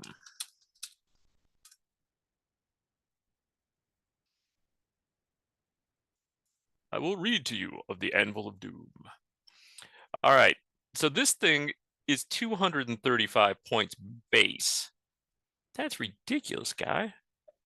And it comes with Forge Father and Anvil Guard. All right, this is a lot. All right, it has a 5-up ward save. It's an immovable object, so it sits like a casket.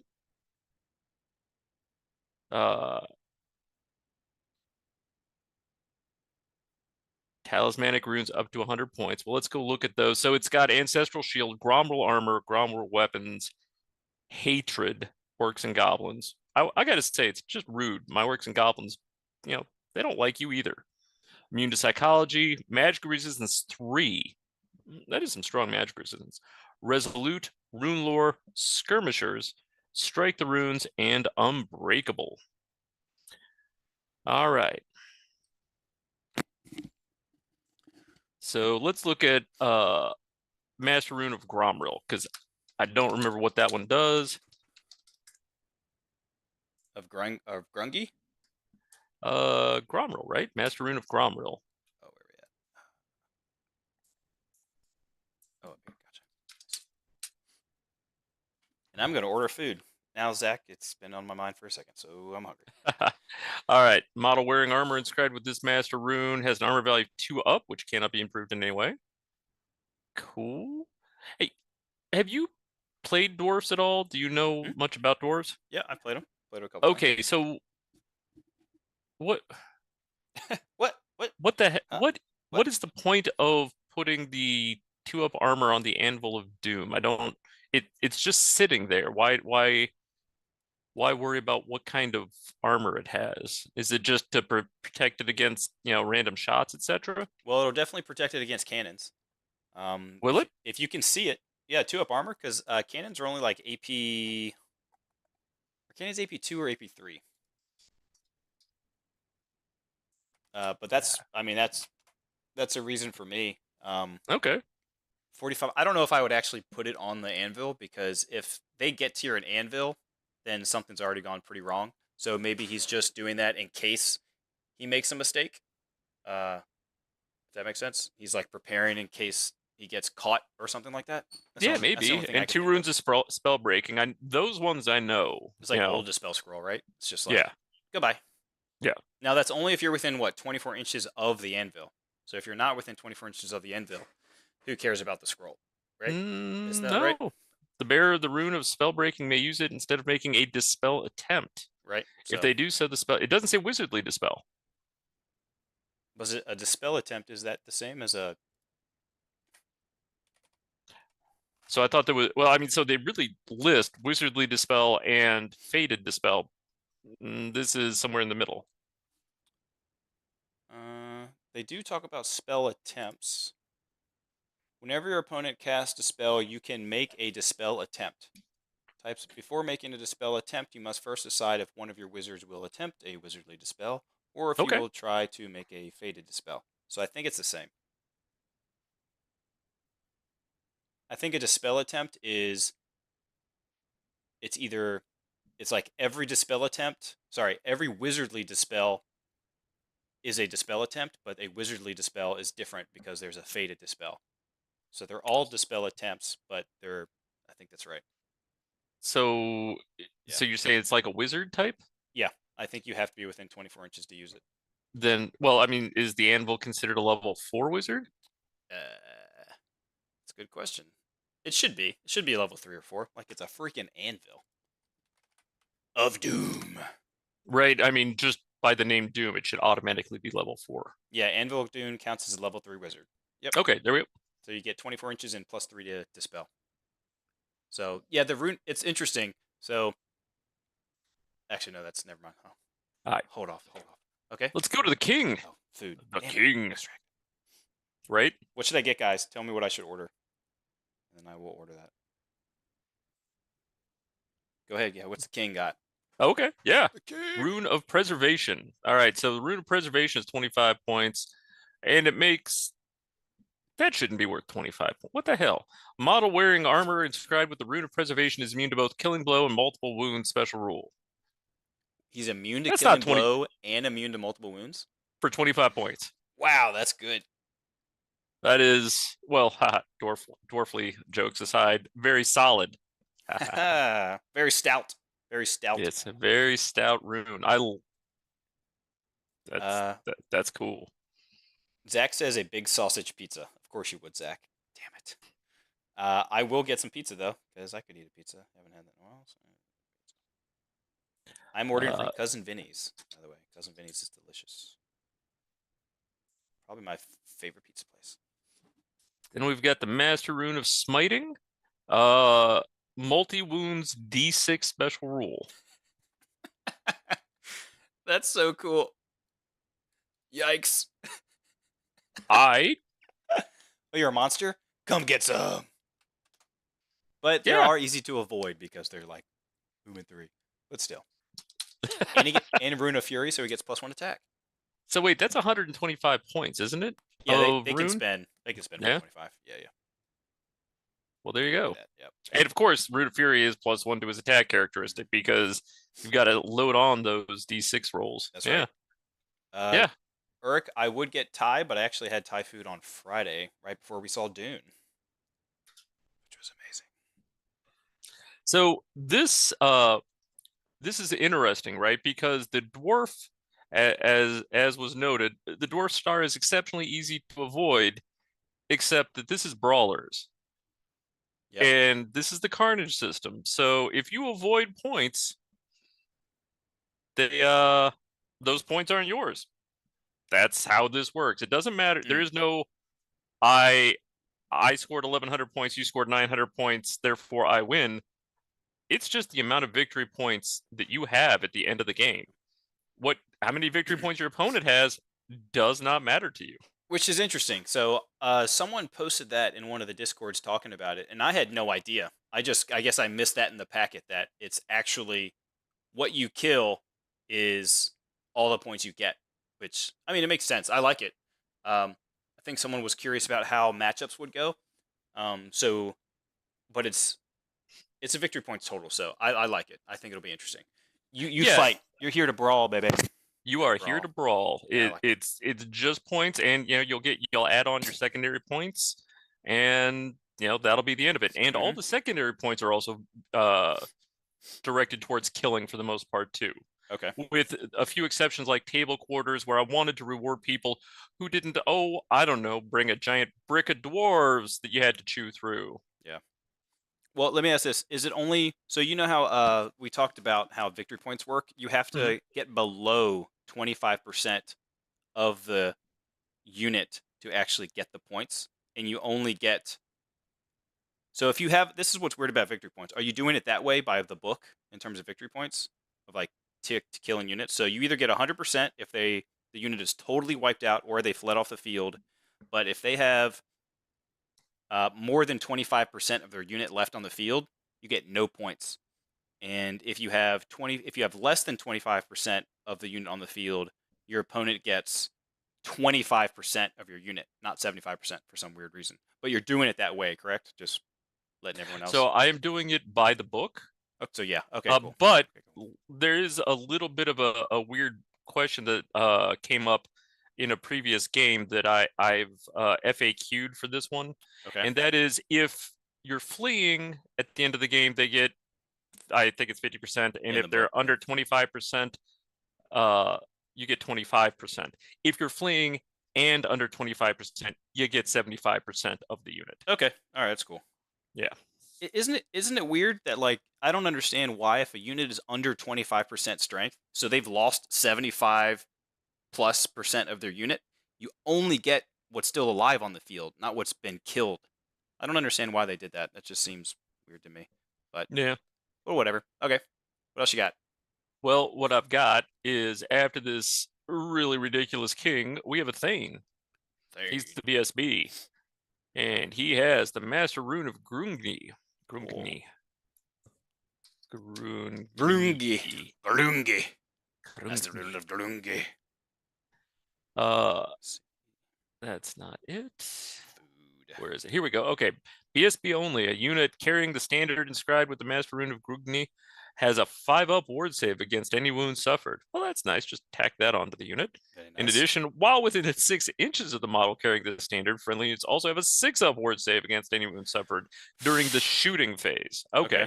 Still good. Well, that's still good. Good. Mhm. Wow, that's 80 points. All right, that's fair. 5-up ward to the unit for 80 points. That actually And seems then a reasonably 6-up costed. to the bubble. Yeah. Yeah. 6-up in the shooting phase, right? Yeah. And that's good. fine. Yeah, that's good. I like it. Tough. And of course, he's got shield bearers, so he's riding on shields. Okay. And he's got 2 extra attacks from the Runes of Fury. He really likes the Fury. He likes all those extra attacks. So furious. Furious. It's because of his short little legs. Yep. All right, we've got, well, looky here. Dwarves with guns and crossbows. Shocker. We got 8, right? 8 quarrelers with shield and great weapon, because those guys aren't the most ridiculous thing ever. I know. Yeah. Oh, you got close enough. So good. Finally. Yeah, I know. Whack. Speak. Yep. We've got rangers who, again, have crossbows and great weapons. It's just not right. It's very right. strong. Yeah. Thunderers, good old-fashioned guns. Handgun, shield, and great weapon. I'm sensing a theme here. Yeah, so I gotta say that there's very few of these things that a monster wants to hit. Nope. And then we've got 4, count them, 4 gyrocopters with steam guns. All in the same unit, too. I did not catch that. I assumed that they were 4 No, they're not. units. I lied. Okay. Based on how the format is, that's actually 4 solo ones. Yeah, that's what it is. Yeah, you're right. I'm sorry, my mistake. Yeah. So that's gonna be epic. I think gyrocopters, like the mass gyrocopters, is very freaking strong. Yeah, I bet if he had 8 gyrocopters, he would probably run 8 gyrocopters. 8 gyrocopters. Like, if he had 8, he'd run 8. And then going down to rare, those units are gross too, especially against monsters. Oh my gosh. Oh yeah? Yeah, the Iron Drakes. That freaking torpedo, that troll hammer torpedo is amazing. Oh, I thought that was like talking about somebody. Oh, or a specific slang for a type of unit, like yeah. Well, kind of, yeah. I mean, it is, but it's an officially GW sanctioned one. Yeah. So what does he have? He has 2 units of 5. 2 units of 5 with Drake gun, full plate armor, hand weapon, and troll hammer torpedo. All right, so a troll hammer torpedo is a range 24, strength 8, AP 3. Dwarf crafted, flaming attacks, multi wounds D3. It's amazing. Very good. Dwarf crafted gives you what, +1 to hit or something? I think that is the one that lets you reroll 1s when standing and shooting. To the book. I'll get it. Dwarf crafted. Oh, you don't suffer -1 for stand and shoot. That's what it is. Oh.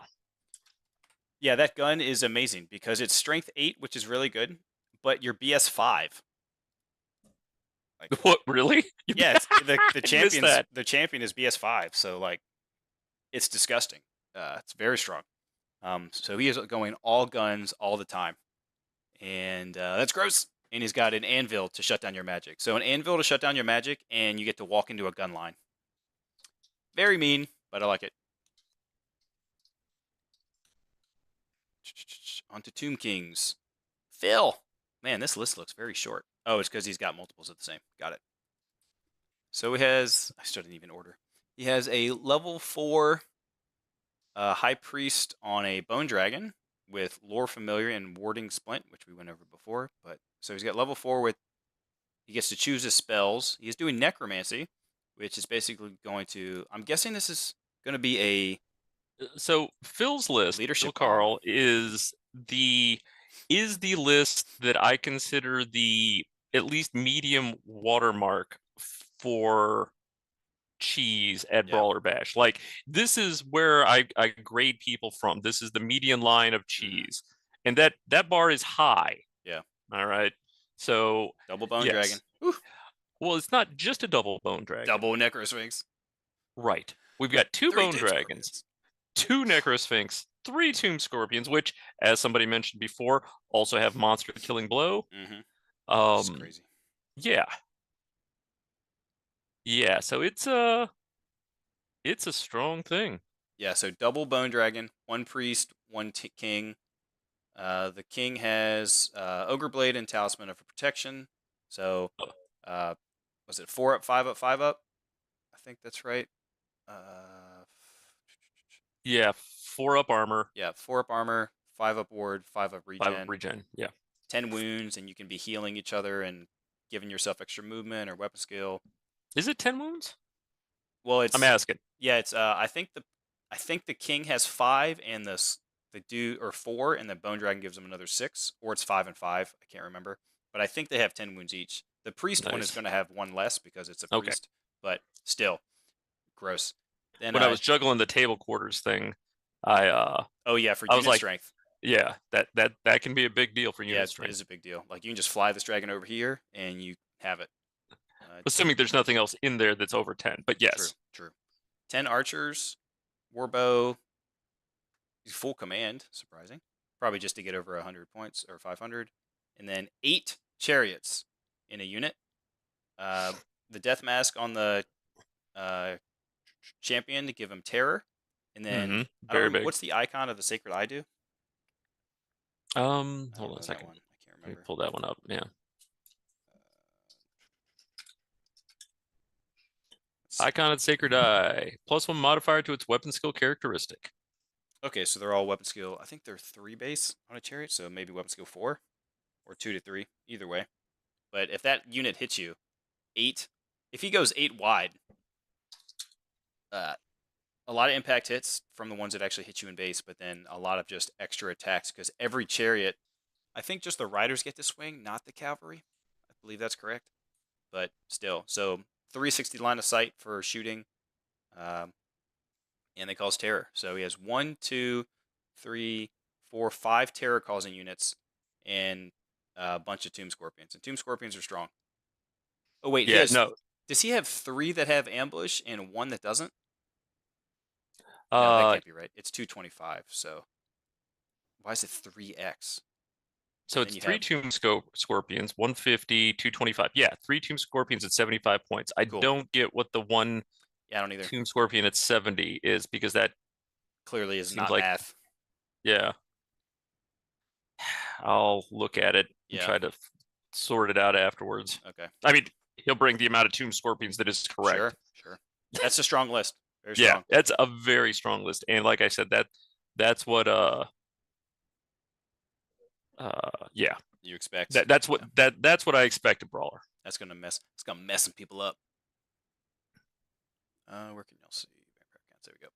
So another vampire counts. You mind reading this? At least start. I want to order this food. I'm starving. I didn't have lunch today either. Which one are we on? Andreas's. Oh yeah. Wait.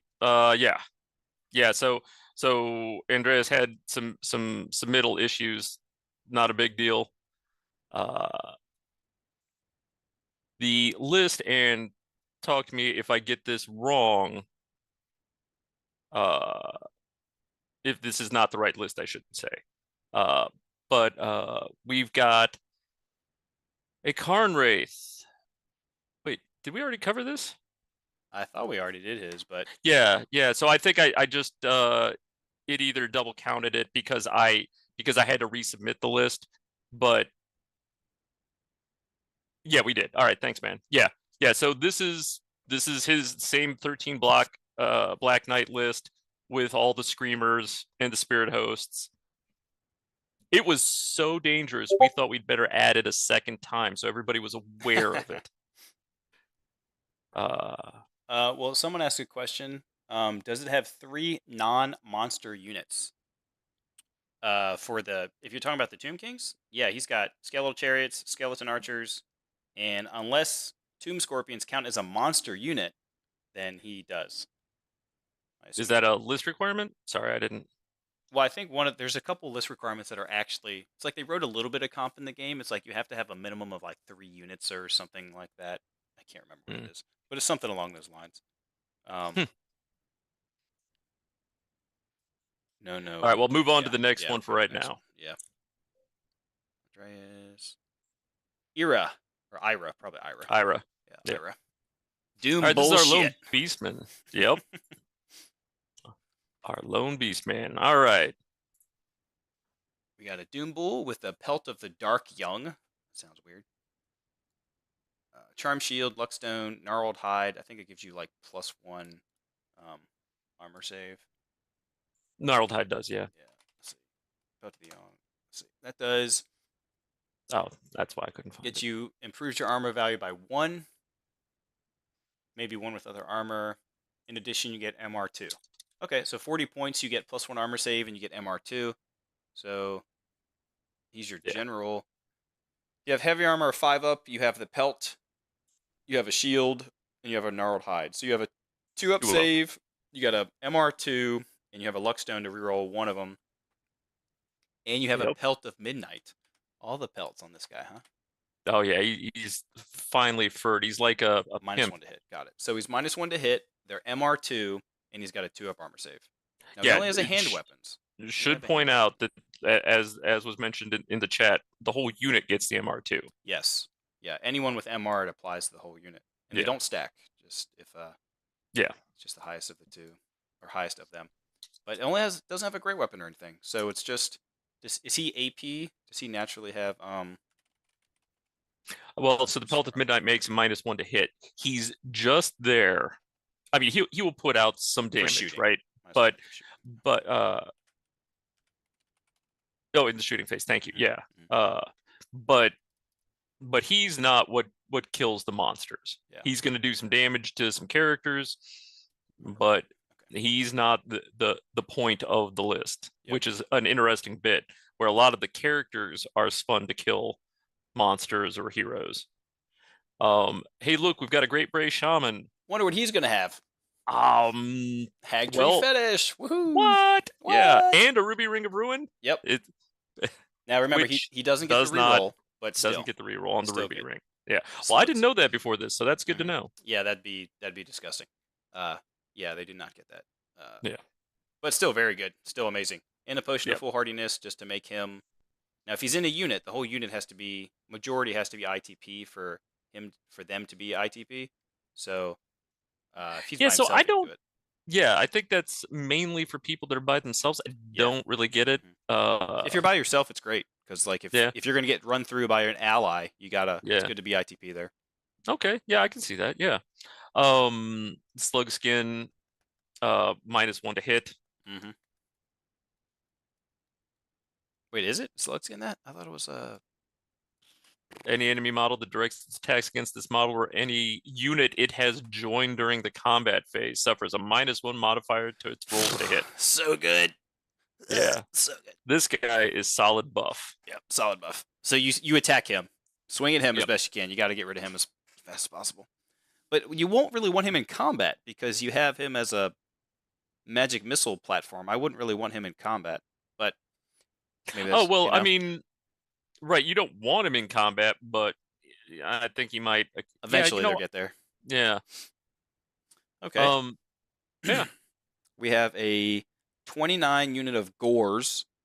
with a magic standard of the Vitrolic Totem, and they all have 2 hand weapons. Actually, no shields, just a buttload of dudes with 2 hand weapons. What does the totem do? It does. You get poison attacks. Makes sense for the extra hand weapons then. So you have a bunch of attacks, all with poison. Your champion has a great weapon. They can do that. That's cool. Yes. Yeah, they I can. love it. It's weird. I don't really know why you. It seems like one extra layer of complexity that's not needed, but yeah. It's fun. It's neato, but whatever. 3 Tuskor chariot. No, 3 single Tuskor chariots. That's a lot of. I think they're all T4 with 4 wounds. So that's a lot of chariots that'll hit hard. They won't cause panic checks because they're only 4 wounds, unit strength 4, unless they flee through you. That's different. And it's exactly 500 points on the nose. I like it.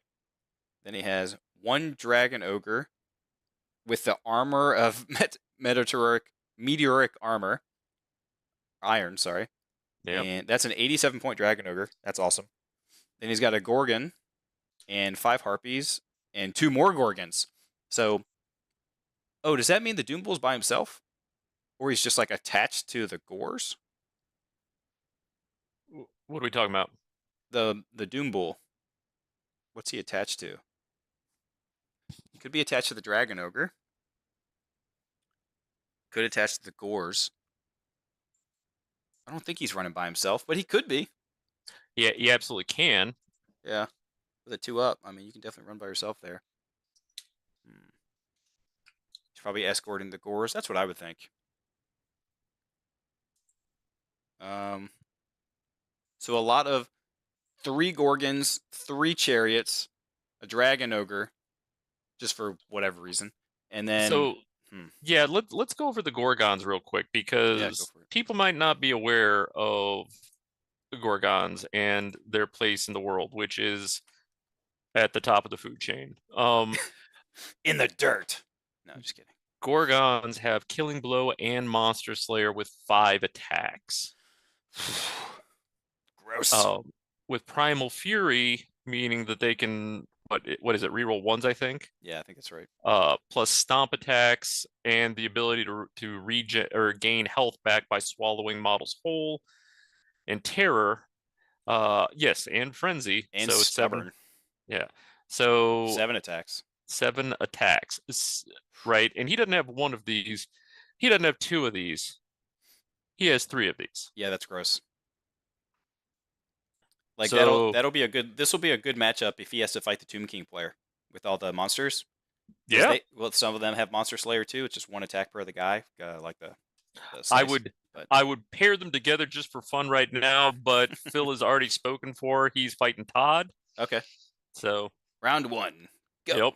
I like that's a strong list. Yeah. It is a very strong list. I like it a lot. It also looks really cool on the field. All the giant monsters rolling around. I like it. Frenzy, so you can lead them around. If you have enough chaff, you can just like send them in whatever direction you want. As much chaff as I was expecting to see. Me either. There's a couple units with, or a couple armies with like 2 fast cav, maybe 3 and something else, but nothing where there's like 10 scouting chaff units yet. So interesting. Okay, I like that list though. Like, that's going to scare the hell out of some people. I like it. Yep. Ogre Kingdoms.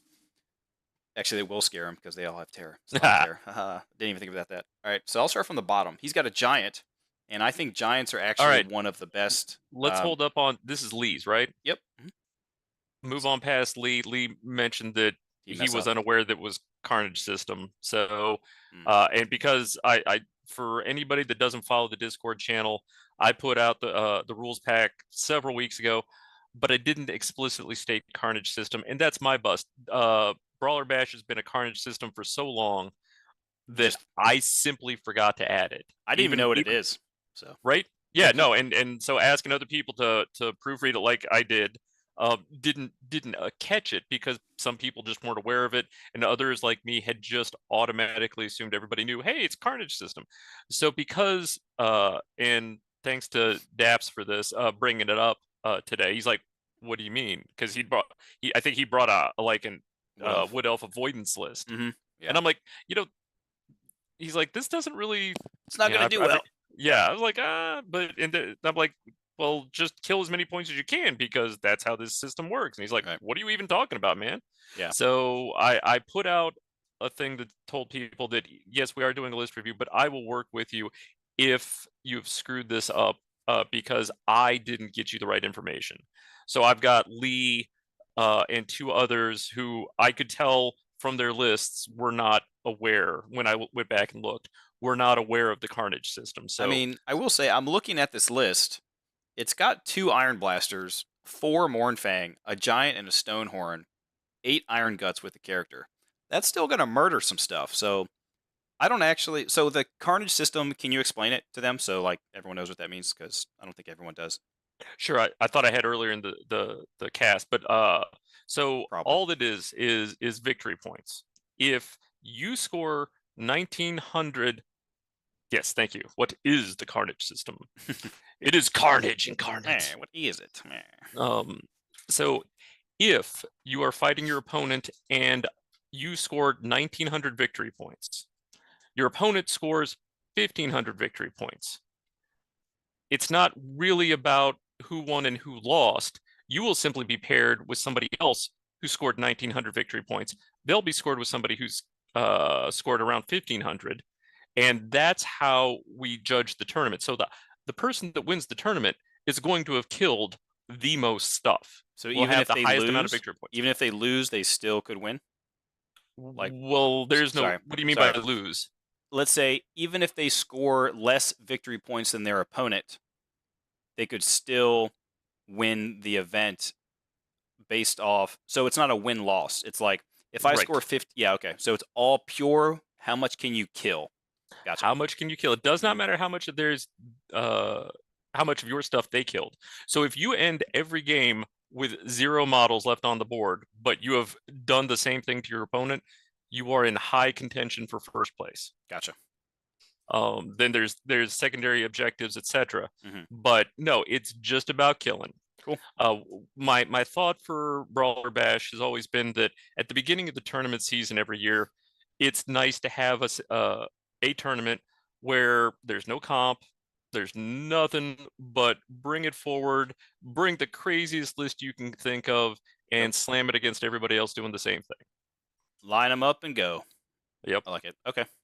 Interesting. Yeah, I had no idea that was a thing until Dap said that earlier on the Discord. I think I was like, I didn't even know what that meant. Like it's No, been that long that was since I my played yeah. Brawler. Yeah. Yeah, that's fair. You know, I Okay. mean, it submerged for a few years in the Yeah. dark days when Warhammer was not a thing. The dark times, not the end times, because that's not real. The But the dark times. Yes. Yes. Yeah. That I still think that's a decent list. It's probably not as good as he probably wants it to make it, but it's still decent. yeah, All right. Well, let's go to is Eon? Owen. Owen? Okay. I like. You know what? I'm gonna call him Eon. I think that's sweet. I actually the best I ever heard was Aowen. Eowyn? Yeah, that's Yeah, fair. Lord of the Rings. Yeah, yeah. yeah, it's Eowyn. great. He loves it when you call him Aowen. By the way, everybody. So if you want to, when you meet him and he says his name's Owen, just refer to him as Aowen. It's fine. You know Just fine. he probably hates you for saying that just now. Just He probably does. that's fine. That's fine. It's okay. You're the TO. You're allowed to do it. Um. Okay, so this guy has a. So this one we can watch or talk about. Level Absolutely. 4 illusion. Slaughtermaster ogres, obviously, with the Butcher's Cauldron. The Butcher's Cauldron is great because if you pass a leadership check, you get your unit that you're with gets a 5-up regen, which is amazing. So Right. he has the Thunder Mace, which is the one. It's like you can trade all your attacks for one single attack to at the same strength of your weapons profile, but it's a small blast. It's a small blast Mm-hmm. template, and he's rolling with illusion. Yep. So conceivably, 2d6 small blast. yeah, it would just be like And are you ruling it that way? yeah. Yeah, absolutely. Holy This is a crap. brawler, man. Holy Bring crap. it. That's disgusting. Yeah. Yeah. So if he can get that off, okay. Now it's strike last, right? So I mean you got your chances here, guys. But if he can make it go off, he's got a chance at 2d6, strength +2, strength 6. Is Yeah, they're strength 4. I think they're only strength 4. Are they? I think so. Slaughtermaster? Yeah, Slaughtermaster? Tyrants I think Really? are the only ones. Yeah, Okay. Tyrants and Bruisers I think only go to strength 5. Yeah. The Yeah. ogres. Up to 12 possible templates. That's Bring it. that's disgusting. Like, I don't care if you're a monster or like only know I get 12 hits on you. Like, disgusting. Yeah. It's great. So, and I see below he did the correct thing, the strongest thing, sorry, with the Iron Uh, Guts. He gave them all veteran, which means that unit just gets a reroll leadership test. Guess what that applies to? The Cauldron. So, as if I'm not mistaken, oops, shut up. It does apply to the Cauldron if I'm not mistaken. I probably should double check that. So then he gets to re-roll to see if they get a 5-up regen. All right, so he has. yes. That's how I understood it too. I think so, unless for some reason items don't work that way and they can't use the special rules of the unit they're in. That I'm not positive. But so he's got a general tyrant with death cheater, which I think that means he can like make your opponent reroll one wound roll or something. He's on a thunder tusk. Oh, that's cool. So he makes you reroll the killing blow that actually got through. Sounds Yeah. like the smart one. Yeah. Agreed. Chill breath, or no, that's just the thunder tusk. So he's on a thunder tusk, not a stonehorn. So he's going to have still 10 wounds at toughness 6, I believe. Heavy armor for 5-up, iron fist for 4-up. He's using the tenderizer, so that's a magic weapon. So he actually does not get the iron fist bonus of the armor or the extra attack. So that it's not a problem, but like just know that he can't use that iron fist. But he does have a 5-up ward. Uh, yeah. Yeah. I mean, you're right. Okay. You can't use the Iron Fist. All right. But so let's see. So 7 iron guts with that. He has the basic 3 bulls. He's got the required 3 bulls. Yep. the bull dart, The bull dart. Yes, actually, that's basically what people do with it now. right? So I mean, yeah. does he have 6 saber tusks? 3 units of 2? Is that what that's saying? 3 units of 2. Okay, so 3 units of 2 saber tusk bulls and an iron gut unit. That's pretty close to what I was doing, but I think I was only running 1 unit of saber tusk because I only have 2 of them, and I just threw in more iron guts. But still, 2 iron So blaster. Oh, go ahead. so yeah, those cats. I want to like the cats, Oh, but they're they're great. so rough. Well, they're You don't rough like to them? use, dude. I What do mean, you so mean? they're well, they have the uh when you charge, they have to charge half the time. Impetuous, right? Ah, right. So they have impetuous. They're war beasts, so they can't use the general's leadership. Where you at? And so half the time your chaff is running off charging the unit you were trying to stop. Mm-hmm. I don't Um, disagree. so it will take very good play to make those saber tusks do the things you're hoping that he's Yeah. hoping to have them do. Which is just chaff. So like, it's okay if you use them for 1 turn and then they die the next turn if they make your opponent run a different, like the wrong direction or something like that. So for Right. No, 34 points, it's very cheap. the worst thing Or that can happen, 36. right, is they charge a unit, giving that unit a free overrun, Yes. right? Well, actually, for ogres, that's good. Come closer. Well, So fair enough. Fair if enough. they fail the overrun and like, cool, now my Mornfang and my Thunder Tusk are coming at you. But yeah, usually you don't want to give someone a free overrun. But Yeah. yeah. But you can't give he didn't give him Scout or Vanguard. I was Right. surprised he didn't give him Vanguard because then on your turn you're an inch away from him. But Yeah. basically you could do that anyways because if you just go 2 Yeah. deep and 1 wide, you march Yeah, 24 absolutely. inches across the field. It's much And cheaper than buying the. if you're in marching order, Mhm. you can't charge with Impetuous because you're in marching order. Very valid point. So So they'll just sit there and growl. Yep. Good point. Yep. So 3 ogres, set iron gut unit, bus, I guess. 2, is that 3 iron blasters? There are 2 iron blasters, I think. So it's 2 iron blaster. Yeah, okay. So 2 iron blasters and then a unit of 3 Mornfang with Right. cannibal totem. Okay. Yeah. Cannibal 3 Totem, I think, Mornfang. gives them 5-up regen. It does, yeah. There's a lot of regen in this army. It's so crazy that flaming attacks doesn't get rid of regen anymore. It's only if you're like flammable or something. Yeah. Yeah, it's just another ward save. Slaughter But not Massacre. one you can take as often. So I mean, True. okay, sure. But yeah, no, I like this list, and I really hope to hear it because I won't see it when the when the tyrant goes off with the oh no, when the Slaughtermaster goes off with the Thunder Mace. I want to Yeah. hear the screams of his opponent. All right, so Lee has asked us to go ahead and review his list. He's not going to change it. He's decided that it is Brawler appropriate. So That was Lee's right here. yeah, no, Okay. this is Owen's. So we got to go back to Lee's. Yeah, yeah, it's just right above. Yep. Right. Yeah. Okay. So we have the Slaughtermaster level 4 Sword of Might cookbook. The cookbook, I think, helps him. It's like +3 to range of one of your spells and something else. It's like choose your right. Yeah. I don't know. Let me look. Halfling Cookbook. The bearer of the Halfling Cookbook increases their command range, dispel range, and the range of a single spell chosen by their controlling player, not including ranged spells by 3 inches. It's pretty cool. Huh. Well, if they're your general, that's pretty nice. And then you have a 15-inch command range. That's really good for 30 points. Yeah, it's pretty good. Pretty good. Pretty good. Yeah, like it. Yeah, for 30 points, it's very nice. Very nice. But it does have to be. It doesn't even have to be your general. It's just command range because other stuff uses that. Yeah. Cookbook. Kin Eater. So that's the one. Shoot, I forgot what Kin Eater is. Let's find it.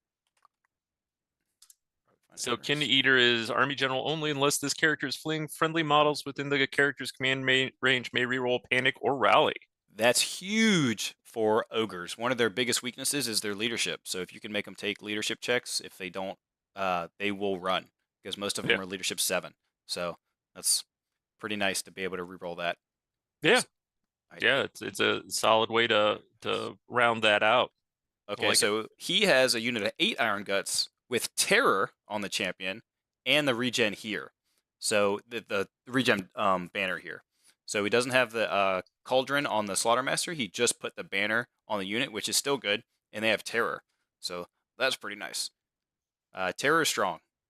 He's got the 3 Bulls mandatory, 2 Iron Blasters, 1 unit of 4 Mournfang with the Dragonhide banner, which I think it's a little different than it used to be, but not too far off. If I can find it. So you reroll 1s. So it used to be, I think, only on the charge you got to reroll 1s, but now it's you just always get to reroll 1s. And you have flaming attacks, so that can be a detriment to some because some people have like a crazy ward against flaming. So just keep them away from that. Yeah, it's very few. Very few. But yeah, no, it's a unit carrying the Dragonhide banner may reroll any rolls to hit of a natural 1. In addition, flaming attacks, and that includes the mounts. Yeah, that includes the mounts there. So, yeah, that's 2 very strong units. So that Iron Guts listed, Iron Gut unit is going to be ruthless, along with that Mournfang Cav. Can you duplicate names? Names? Someone asked that. I don't remember. It might just be one per. It's like well, I've got it right Chaos here. Marks kind of thing.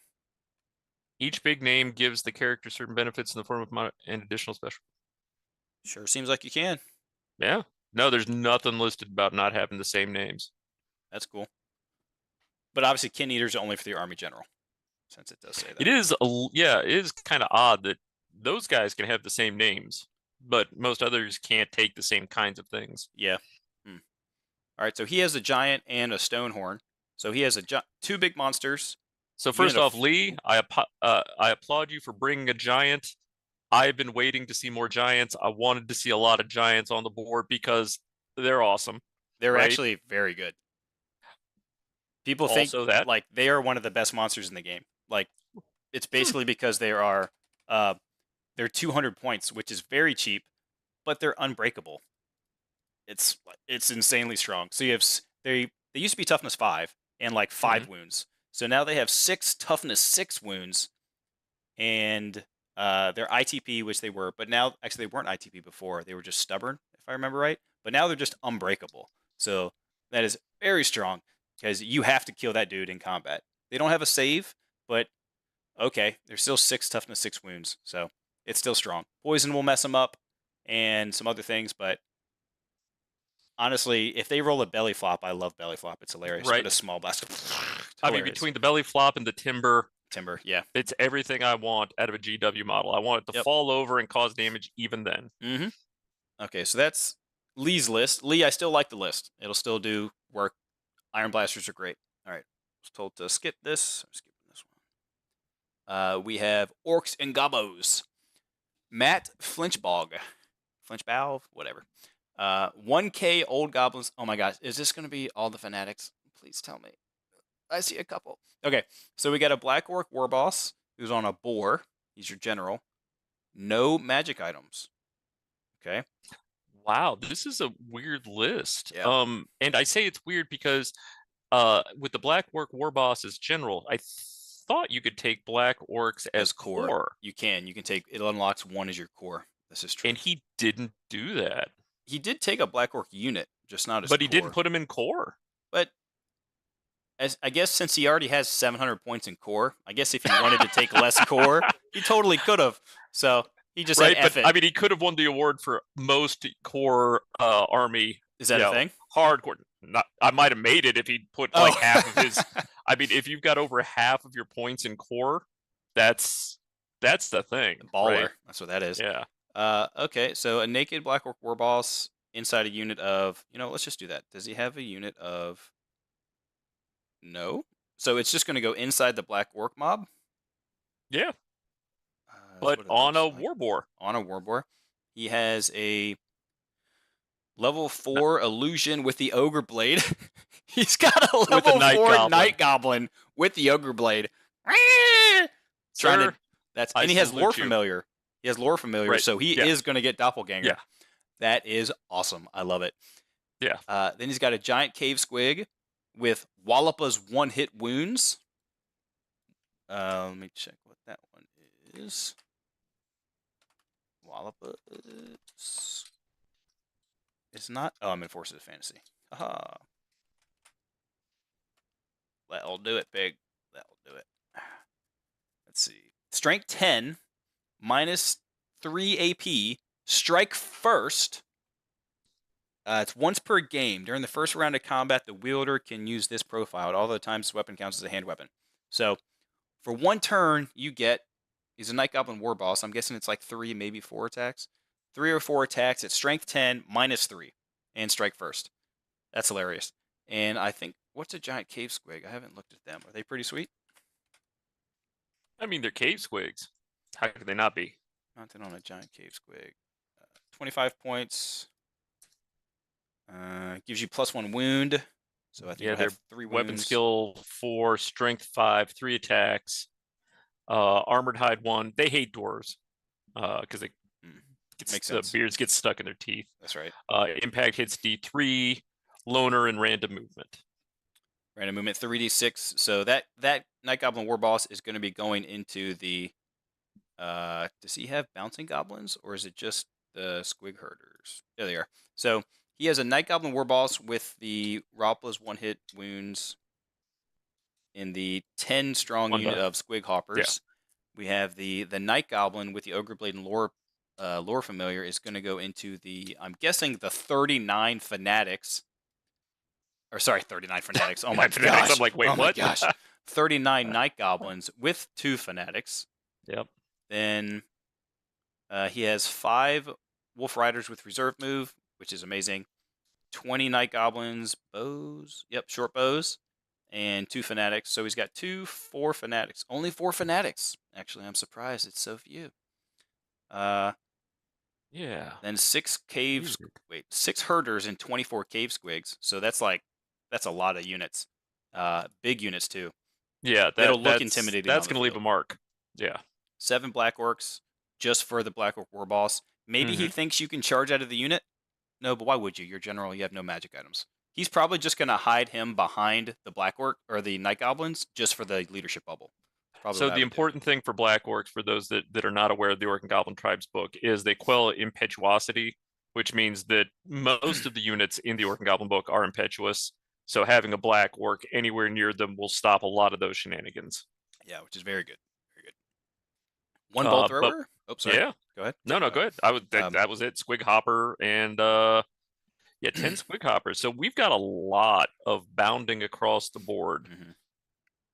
And he's got 4 rare choices. So he's got 1 Mangler Squig, 1 Goblin, Rock Lava, 1 Giant, and 1 Doom Diver, and a Bolt Thrower. So it's a Night Goblin army backed up by artillery and some bouncy dudes here and there. I like it. I mean, that's like a classic looking It Night is the Goblin army. proper way to Orc and Goblin, which Yep. is mainly Goblin with the minimal amount of Orcs you have to bring. Yeah. Hell yeah. And Yeah. the Doom Diver Catapult is so reliable. I love that thing. Is it as busted as it used to be? I haven't Not read through it yet. quite, That's good. but like they can steer back into the spot that you want them to. Okay. So they are hella accurate. Hella, he says. Hella, because I'm old. I can say that. Can you do that? Let's see. What's that? He has 2 Night Goblins, like characters. Night Goblin Shaman. What's a Night Goblin Oddball? I assume Odd that's Knob. also Odd Knob. oh, Yeah, it's a caster. It's a I mean, the shaman. Odd Knob is the caster. The War Boss is the fighter Chief. guy. Okay, so Yeah. he has 2 there. Was there a question somewhere? Yeah, I'm just making sure he's fulfilling the requirement for Night Goblins, like the 0 to 1 crap for orcs. Oh yeah, yeah, he's got that. Okay, cool. All right, awesome. Looks good.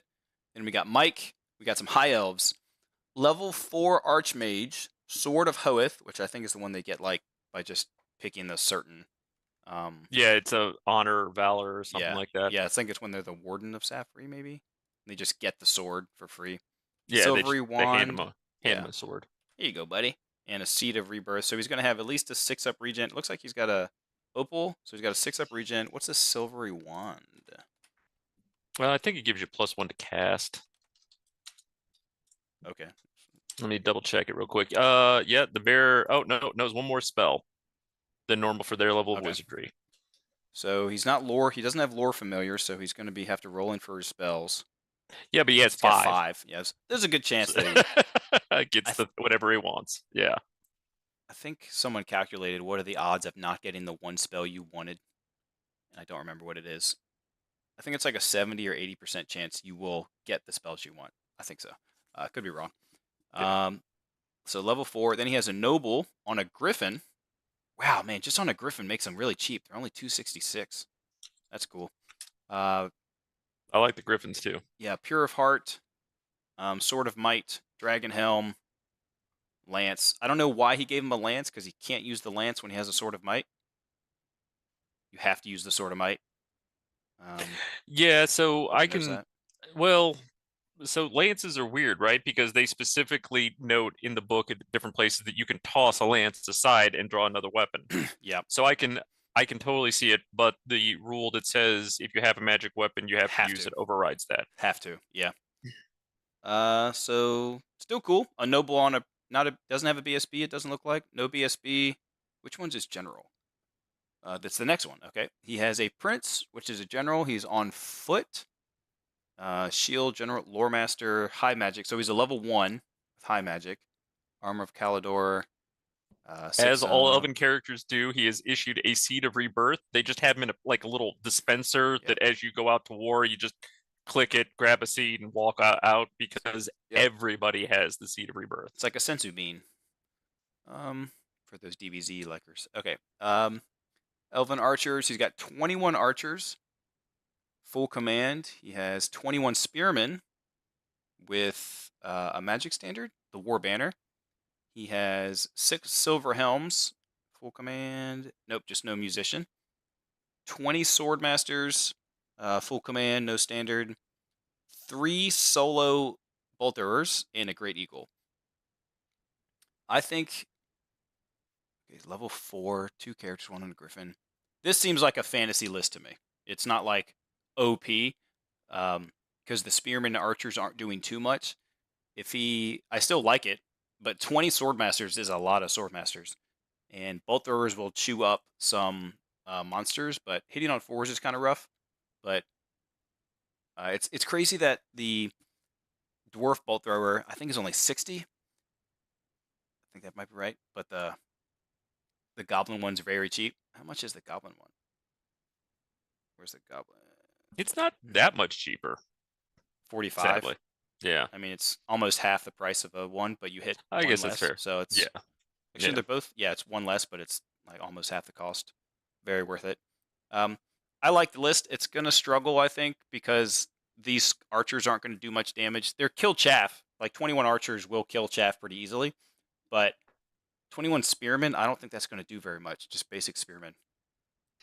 Well, the 21 archers, so they have a longbow, so they've got a 30-inch reach, which Yep. means that they can pressure some of the bunkers or people trying to dance Hide. around near, like any caster that doesn't want to actually be in a unit. Yeah. If they step forward wrong, if they play the lone character rule slightly wrong and move in front of the unit that's supposed to be protecting them, then suddenly 21 archers hitting that guy. And high magic is a very good lore, so I'm interested to see how he does with that because I High like high magic magic. is a good lore. It's a very Yeah. strong one. I am Yeah. I definitely interested have to to see. say that I was really psyched on that's not called Vols I'm making anymore. Corporeal which one is it? The one that's supposed to break magic weapons. Where was that? Arcane Unforging? No, that's not it. Oh, might be the elf thing. Never mind. It's not in Oh, high you mean magic. the Yeah. lore? Yeah, yeah. Yeah. Uh, Yeah, but it God, what was is that called? so it used to be Vols Unmaking, but basically you could remove somebody's magic item.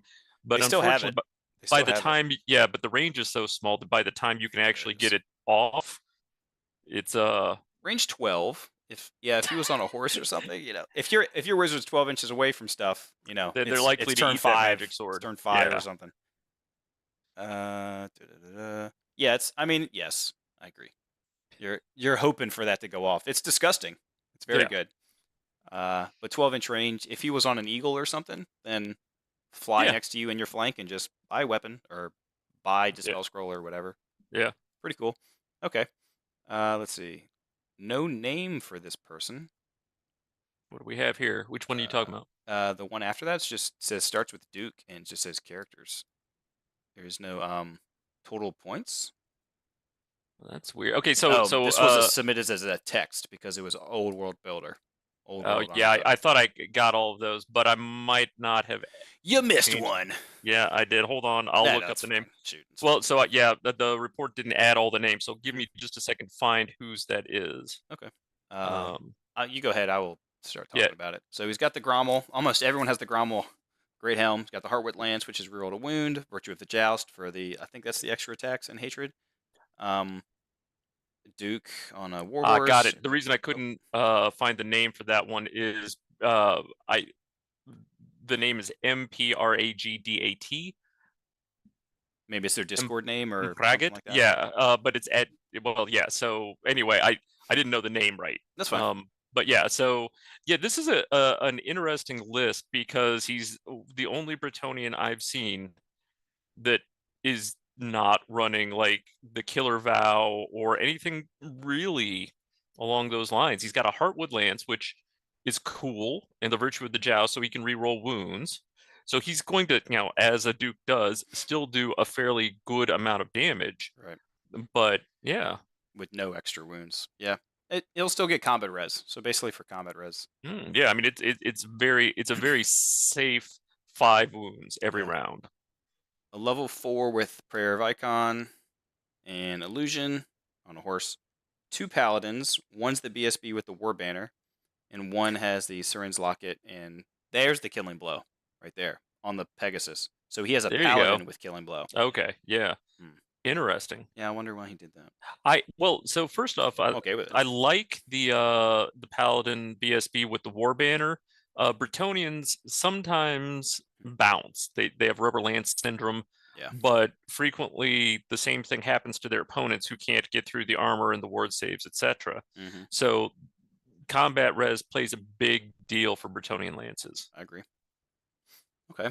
So I kind of like the paladin with the Virtue of Heroism if you're just trying to fish for that 6 and you can throw that character away, and if it works, cool. If it doesn't, you at least don't, and he dies, you at least don't lose your general. So I guess that's fair. He's got 6 Realm Knights. 6 Realm Knights. Don't forget that his Prophetess has taken Illusion, but doesn't have any mats of magic items. So is actually just using Illusion. Yeah. Which is, hey, good. Maybe we can just, now it's interesting to see how the meta will work out. But yeah, okay, sorry. I agree. Ahead. So 2 units of 6 knights, full command, first knight chamber, full command, 2 units of 18, no, 1 unit of 18 men at arms with the Grail Monk. That's the most important guy there with the blessed triptych. 13 bowmen. He didn't click skirmishers. I don't know if he meant to click skirmishers because I think it's literally just like a checkbox. No, I mean because they, you can still get half the uh models behind the first rank with volley fire, I Volleyfire. think, right? Yeah. Yeah. So I hope he. Yeah, but if he meant to click skirmishers, like I don't know if you replace it, so you could do skirmish formation or not skirmish formation, right? yeah, yeah. So there's no reason not to select it because then Some you have people the just options. yeah, yeah. No, actually, you replace close order with skirmishers, so that means you could not go back to close order. You have to stay in skirmish. Got it. Okay. Yeah, you're right. You're right. So he has 3. There's the Sisters of Avalorn. They actually get skirmish and the close order formations, or maybe it's open, so they can actually switch formations, which Yeah. is cool. Pegasus Knights, you got 3 of them. Don't forget the 2 units of mounted yeoman. Good. Good job bringing chaff Oh and yeah. some of the best chaff in the game. So a lot of chaff. They don't have feigned flight though. Yep. I mean, I'm a big fan of that, but Me too. I understand points can be short. Yep. You got a Treb and 6 Grail Knights. So the Grail Knights are going to be led by the Duke. The Prophetess is going to be, I guess, in one of the Knights of the Realm, because you don't want her in combat unless some of the illusion spells are really good for ladder self. Not great, but I Yeah. guess they're not awful. They have the errantry banner. Oh, The chaff. Grail Knights have the errantry banner, which Wait, is what? interesting. Wow, I didn't notice that. Yeah, so the Guardian has the Antlers of the Great Hunt, which gives you Strider. What do you call that? Ignore terrain. Move through cover. Move through cover. Yes. And the errantry banner gives them +1 strength. Yeah, but you're Now, impetuous. but you're impetuous. So this is he's got a lot of chaff, remember? Yeah. Right? So I think he's planning on making sure that his Grail Knights only can charge what his Grail Knights want to charge. Yeah. But they will That's gonna be do, tough. yeah, that's 13 strength 7 attacks? That's pretty gnarly. Yeah. No, Yeah. their strength. Are they strength 4 base? Yes, yes. So they'd be strength 7. Yeah. What he needs to. I hope he realizes that when you move through cover rule, you ignore the -1 movement, but you do not ignore the extra d6, and you'd only take the lowest, which is disgusting. They need to fix What? that. Really? No, I didn't realize that. Yeah, move through cover. It's stupid. That's rules as written. Rules as written. You ignore the -1 movement penalty, but you don't ignore the d6 and drop the lowest. So I don't understand why, but I'm guessing that'll be fixed. It should be fixed because if you have move through cover, why are you Oh, that I see. much Because slower? what it specifically says is models with this special rule do not suffer any modifiers to their movement And this isn't a characteristic. modifier; it's just an extra d6. Drop it. So, isn't that weird? Look at his Yeah, I face, think guys. that was Look at his face, guys. He's like, yeah, no, why? that was miswritten Yeah, because had to. that can't be how that is. Otherwise, I mean, wood elves are hosed now Yeah, they with their definitely own get hurt woods. by that. Yep, they get hosed by their own woods. Weird. Weird. How many people we got? 27. What's up, guys? Hope everyone's doing well. Hope everyone's liking the content. But whatever, enjoy yourselves. I see a lot of people talking, so good job. Yeah. Hope y'all having fun. And I know a lot of y'all here are actually going to be at Brawler Bash, so this will be sweet. Y'all get to see your list, us talk shit about your list, and then watch you go 5-0 or whatever, and just win the tournament. I love it. I hope that happens. Okay, so we got Tomb Kings. Oh, you want to go for this? Norberts? Yeah, so this is Norbert's. Norbert's got a really good leadership bomb army. Okay. It is very solid. And it checks all the boxes. If you are not immune to psychology, be scared. Be afraid. Be very afraid. You will in fact be terrorized. All right, so we've got the High Priest on the Necrolith Bone Dragon. Lord Necromancy level 4 with the Lore Familiar, so he's picking his spells. So he's got a 5-up, he's got a 4-up, 5-up, 5-up. Mm-hmm. It's gonna lower your leadership with Necromancy. Yep. Yep. He's got 2 different, I think it's 2 different spells that can drop your leadership there. Okay. The Mortuary Priest with the Amulet of the Serpent, that's poison attacks. Just for the priest though? No, for the unit. Of course it's for the unit. Okay, I was gonna say like right. That's yeah. Yeah, so let's see if I can find it. I want to double check it, but I'm pretty certain. That might be an infamy. Yeah, it is. Yeah, it's an infamy. Okay. Basically makes your archers poison. That's the... Yeah. Oh god, what's that? What was the character in 8th edition? Yeah, Kalita or Kalita. something like that. Yeah, she's got the staff with it. Yeah. Yeah. So it's not just shooting. They have poisoned attacks. The end. Yep. Right? So initially I assumed they'll stay in the archers, but maybe on a chariot. Why not? Yeah, I don't know. But yeah, so you can expect a lot of incoming poisoned attacks hitting on a 5 no matter what you do.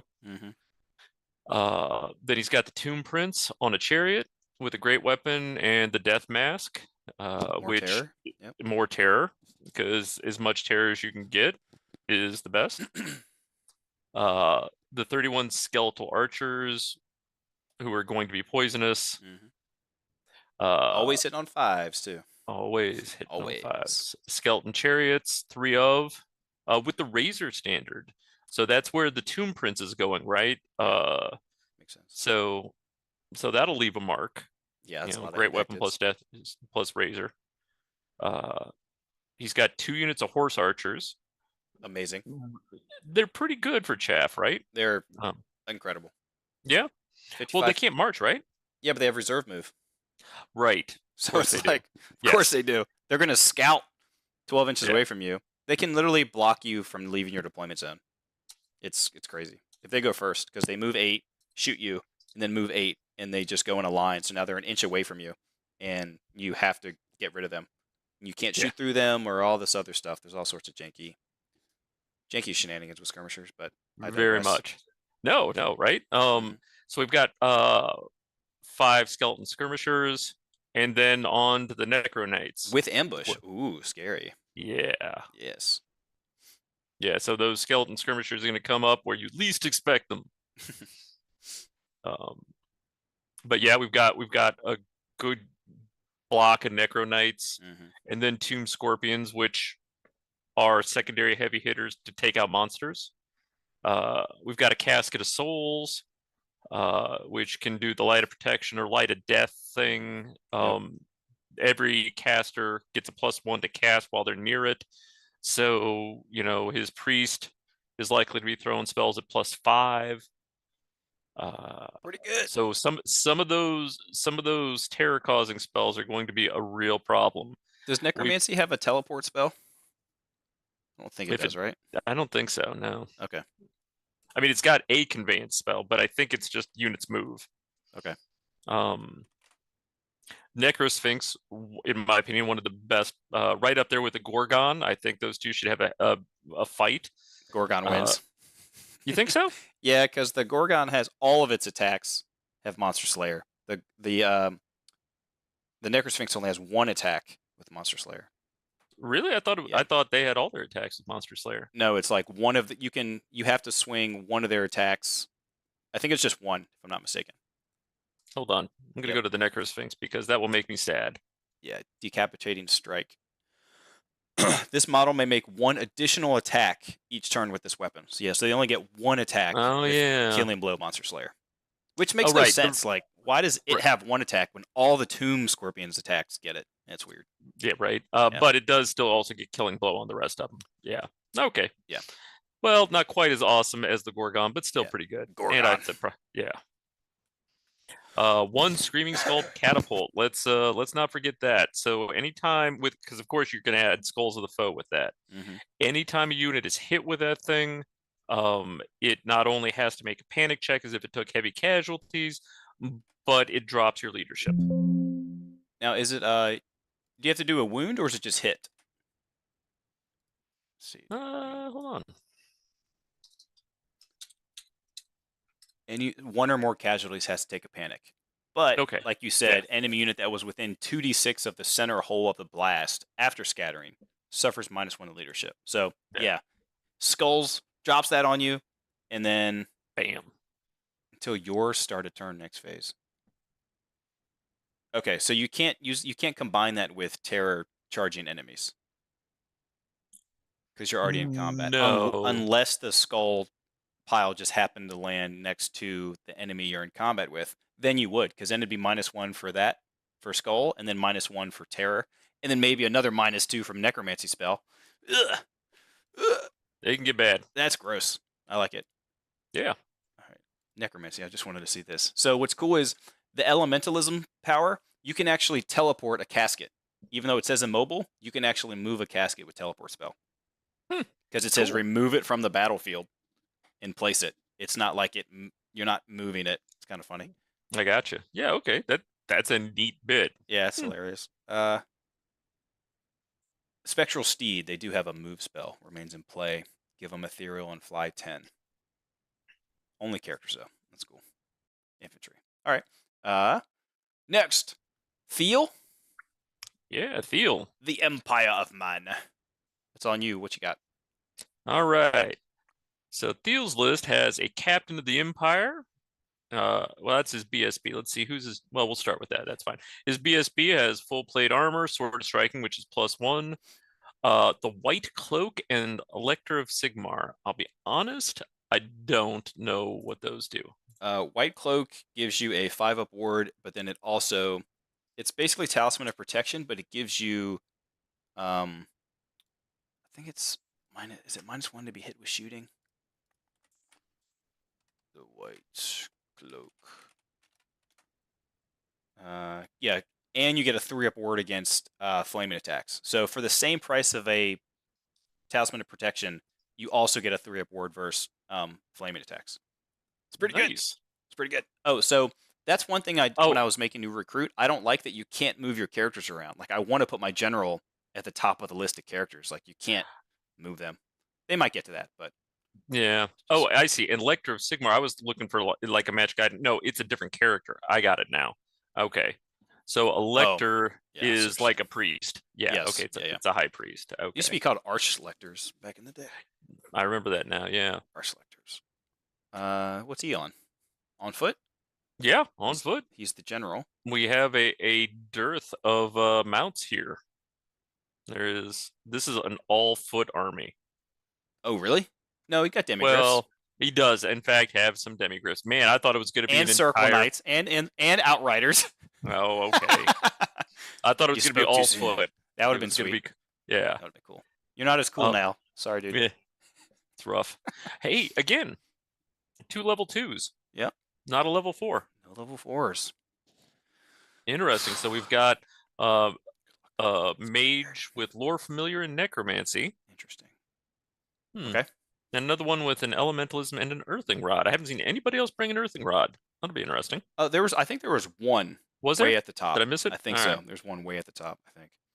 I like them, but it's like for 5 points and it takes up your arcane slot. Yeah. If you weren't going to use your arcane slot for something, you probably didn't need to bring that caster. I'm kind of surprised it's not an asterisk one. Like, you know, maybe it'd be more points if it was more than 5, but still. Yeah, I can see that. What else he's got? Well, we've got Free Company Militia, 20 militia fighters with throwing weapons, 2-hand weapons. Nice. All right, that's cool. Yep. Some crossbowmen. They are a regiment. Oh, these are both regiments. That's a thing. Okay. Yep. Also some other. So we've got 2 units of 9 crossbows, regimental units. A unit of 20 militia fighters. That's also a regimental unit. And then we've got a unit of 40 state troops with halberds, and they've got a detachment of the Free Company, the Free Company and the state missile troops. Got it. Cool. Okay. Yeah, I like that. Right. He's going to try and take advantage of regiments with countercharge and stand and shoot and all that stuff. So yeah, one that can countercharge and one that can stand and shoot. I like it very much. Yeah, I assume the captain and I don't know if the Lector will go in there, but the captain will probably go into that unit. The 40 block? I think he'll go into the 40 block and not into the great swords that are a little further down. But we've got we've got 3 demigriffs. They're just with full command. Oh, Banner of Duty. That's reroll a break check or something, right? Maybe. That is, in fact, reroll any failed rally test. Oh, rally test. Okay. So with a musician, you get +1 and reroll it. Got it. Yeah. I love demigriffs. Honestly, I think they're the strongest monstrous cav in the game. They are insane. That is a bold. They have Swift Stride. They have a 2-up armor save, and they're the only one with countercharge. Disgusting. Disagree, sir. What's stronger? Peg Knights, same thing. Are they monsters? Yeah, they're monstrous cap, I think. I mean, they'd have to be, right? I'll double check, but Yeah, they probably are. right? They have counter charge, first charge. And they have a ward save.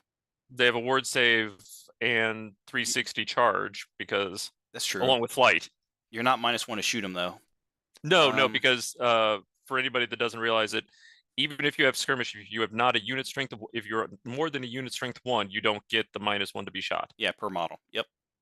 Yeah, so cavalry skirmishers don't get any -1 because they're just too big. So Yeah. you might be right. Okay.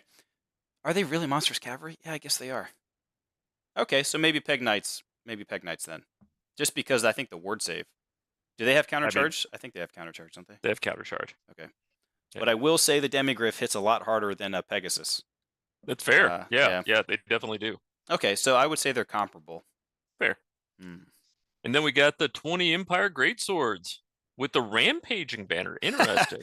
Get that charge off, boys! Love it. Well, they get an order, right? An order that allow them to move faster also. So so I can see that. All right. Yeah, initially I was like, did you mean Razor standard? But no.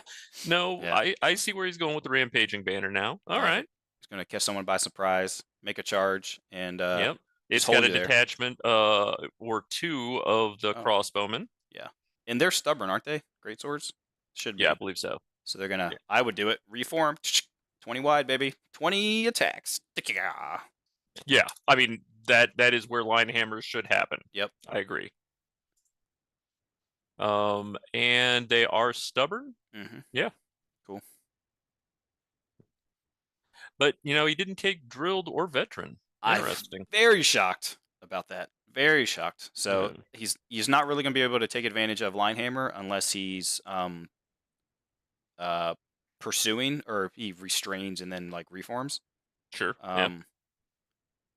But yeah, I'm surprised he didn't at least take veteran because if you're or something, I'm just surprised. But that's okay. Great cannon. What else he got? He has a great cannon. He's only got 1 great cannon, which I feel like he's suddenly undergunned compared to like Klein's list, right? Yeah. With what his Klein's that had the 3 great cannons. And a Hellblaster. And a Steel. Hellstrom rocket battery. It was not a Hellblaster, but yeah. Really? It was wait. He had a rocket battery? Yeah. Oh. Good job, sir. That is like it's a terrible piece of artillery, but it looks amazing. I wish it was better. I wish it was better. I'm not trying to hate on you, but like even in 8th edition, I think in WoP, it was terrible. In 7th edition, it was awesome because it was a large strength 5 blast. But I think it got hurt. It's just hasn't been in its heyday since it was back in the day. Well, we've got 1 unit of Inner Circle Knights. They're just no command, no nothing. Just 5 Knights. 2 Outriders, 2 units of Outriders. All right, these guys are so annoying to me. Repeater handguns, heavy armor, the move and shoot, the shoot and move, and suddenly every unit I have has been reduced. So it is relatively painful. I like them a lot, just not when I'm facing them. Good job, Thiel. I like it. It's a very good Empire list. Hope to see who you fight across the table. I think it might not fare well against Norbert's leadership bomb, but I think it fares well against some of the others. I'd really like to see how the game goes between the 2 Empire players. That's the Civil War. I heard Civil War Empire. Yeah. I'd be curious to see how the Empire versus Empire battle goes. It's funny, locally, I think within 2 hours of me, we have easily 10 Empire players. Yes, they have other armies too. But they we talked about having just like one huge, like a tournament of just Empire players just to see like which faction is superior, which elector count is getting rise to Emperor. All right. Give me a 2-minute break. You cover the next list. I'll be back. Okay. All right. So we got Todd with his Warriors of Chaos. So I know Todd was going back and forth on a couple lists. He's like, I hate them all because most list crafters, we love to just try and make as many lists as possible and we like fine tune it as best we can. It's just entertaining. So he has a Chaos Lord on a Chaos Dragon with the Dark Fire of Chaos. I don't even know what that is. Is that just what the breath weapon is called for them? I only ask that because usually I don't look that up. Dark Fire of Chaos. I'm guessing it's their breath weapon. It is the breath weapon. Haha. Okay, so he has full plate. He has He has the Always Strike Last aura. Basically, Always Strike Last. He has MR2, 2 Favor of the Gods. So when a Chaos character, they can roll on the Gaze of the Gods, and if with the Favor of the Gods, basically if you roll a 1, it lets you re-roll it. Because a 1 makes you stupid, and you don't want to be stupid. So Marker Nurgle, so you have to reroll 6s to hit him. Ogre Blade, we all know what that does. What is that one? It's just the name of the other one. So he has let's see, full plates of 4. He doesn't have the Bedazzling Helm. Okay, so does he have a 4-up? Is that right, Todd? You have a shield, sorry. So you have a 3-up. You don't have the Talisman of Protection. You don't have the Crown. So do you just have a 3-up? Am I doing that wrong? You have a 3-up, but your MR2 and your opponent is, if they don't have Strike First, they become Strike Last. If they have Strike First, they don't get to use it. Is that right? Todd, I think you were watching. I could be wrong.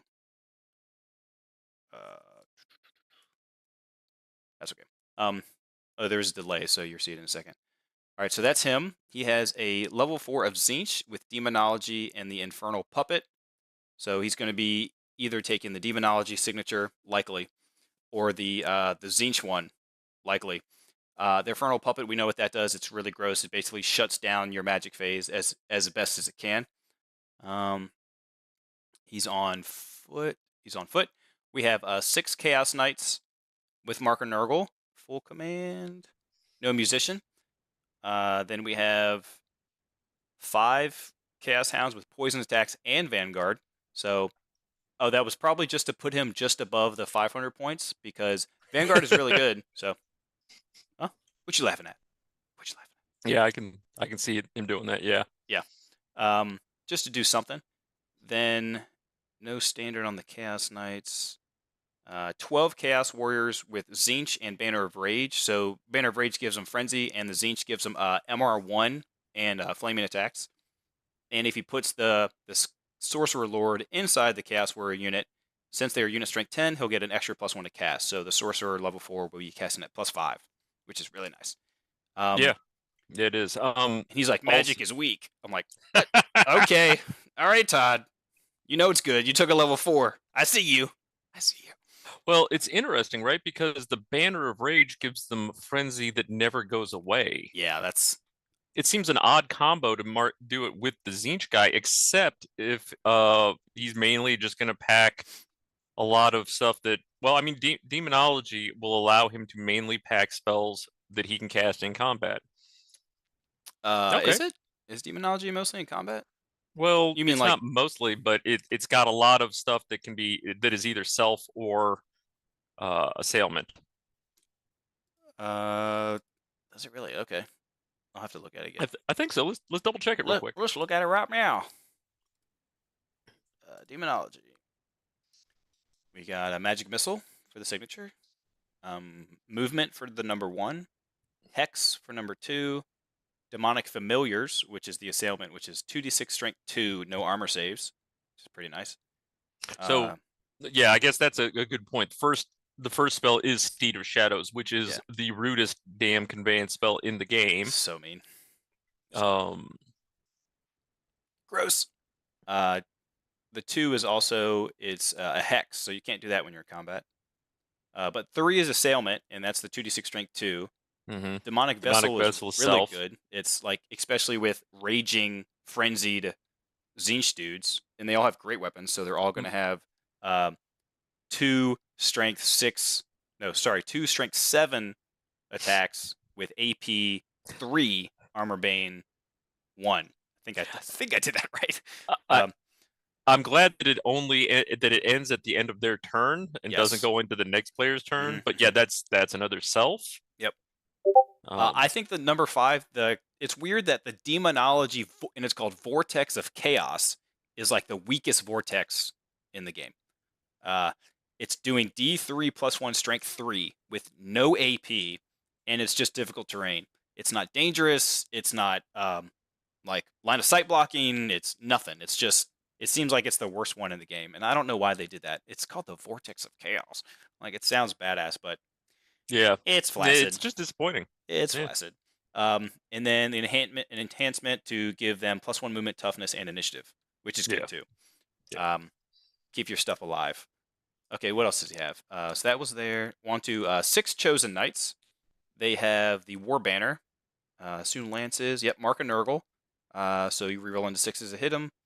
So 3 ups. War banner for extra combat res. No musicians. He has 1 dragon ogre. He's got the lone shard attack. Yep. Yep. Lone Shard attack, so 4 strength, 7 attacks. Really nice. And then a Chaos Giant. Oh, he Yes! brought the Chaos Giant. The Giant has made it. Love Giants. They're just so fun. Yeah. So he has the Lord on the Dragon, a level 4 on foot, 2 units of Knights, 2 units of Warriors, once chosen, 1 Dragon Ogre, and 5 Warhounds. Just 5. Very solid list. Yep, very solid. Yeah. I think it's got some good possibilities.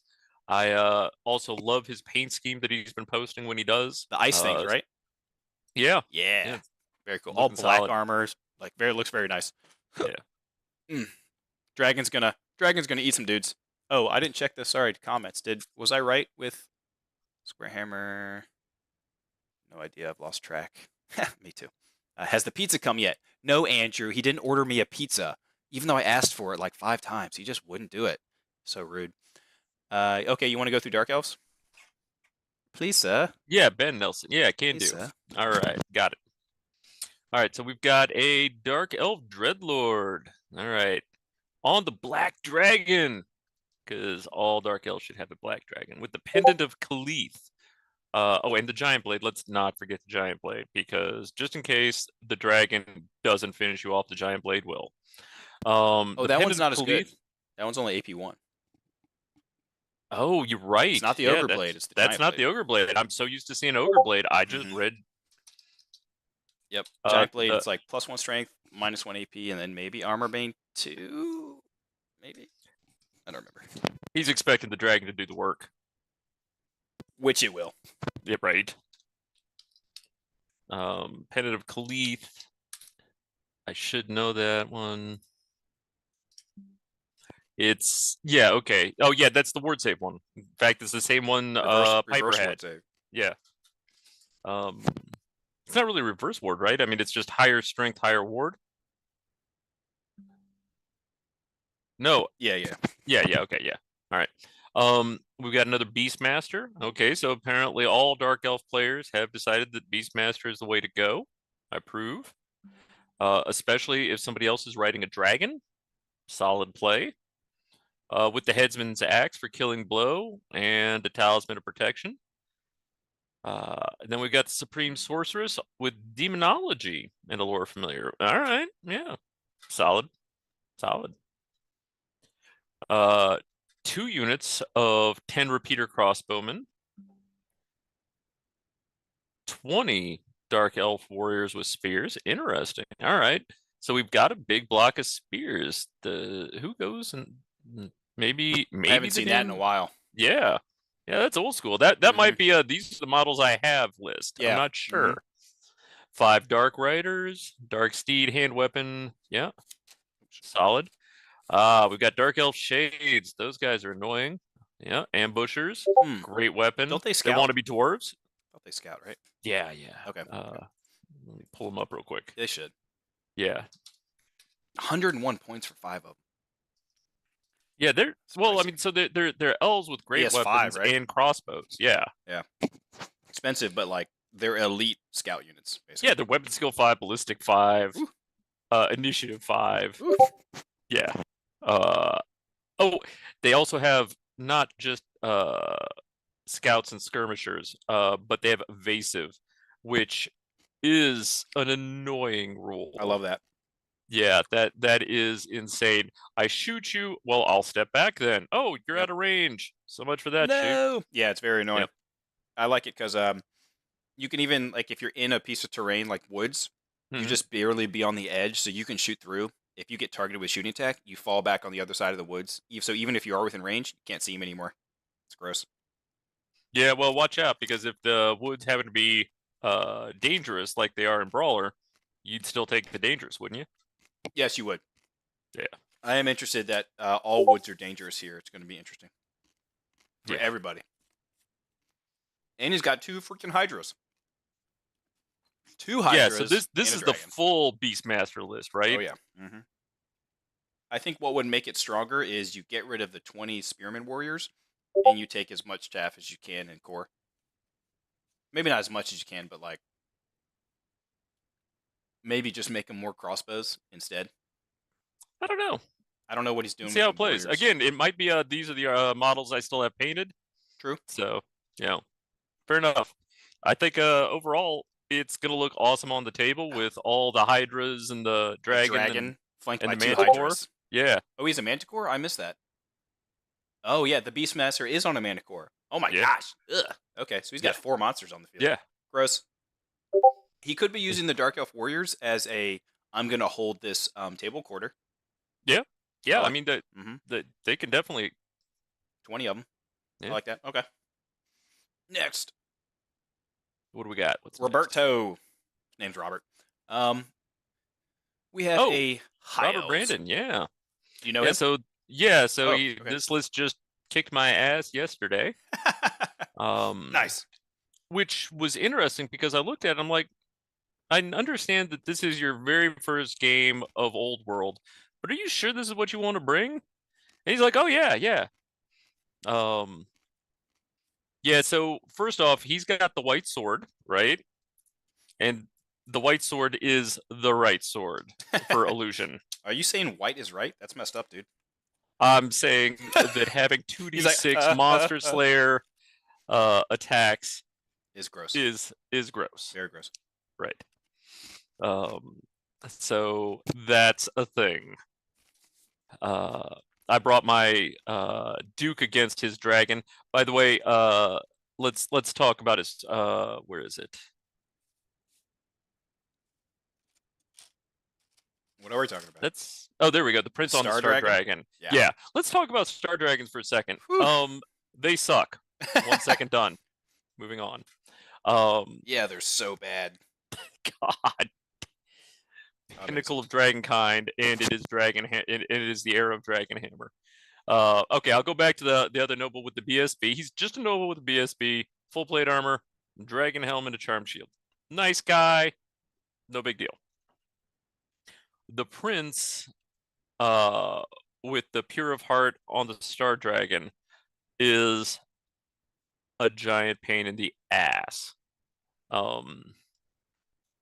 Yeah, enough said. So the archmage, goes in usually the Phoenix Guard, right? Okay. So we'll get to that in a minute. But so he's got 3 units of 5 elven archers, and I'm like, Robert, why 3 units of 5 elven archers? He was using them as chaff, and they were really effective. Okay. So he'd put them 2-2-1, March about. and they'd march forward 15 inches. Mm-hmm. And the first 2 guys, usually that unit wouldn't shoot you in the face, but the other 2 would still be shooting you. Yep. Right? Okay. And then you've got the Sea Guard who are also shooting you. Yep. And it was really it was strength 3 shooting, and that shouldn't be that big a deal, but every single one of the wounds that actually made it through hurt that much more when it did. Because I've got a 3-up armor, I've got this, that, nope, just take another wound. Okay. 5 silver helms. They're just a good solid cab unit, nothing major.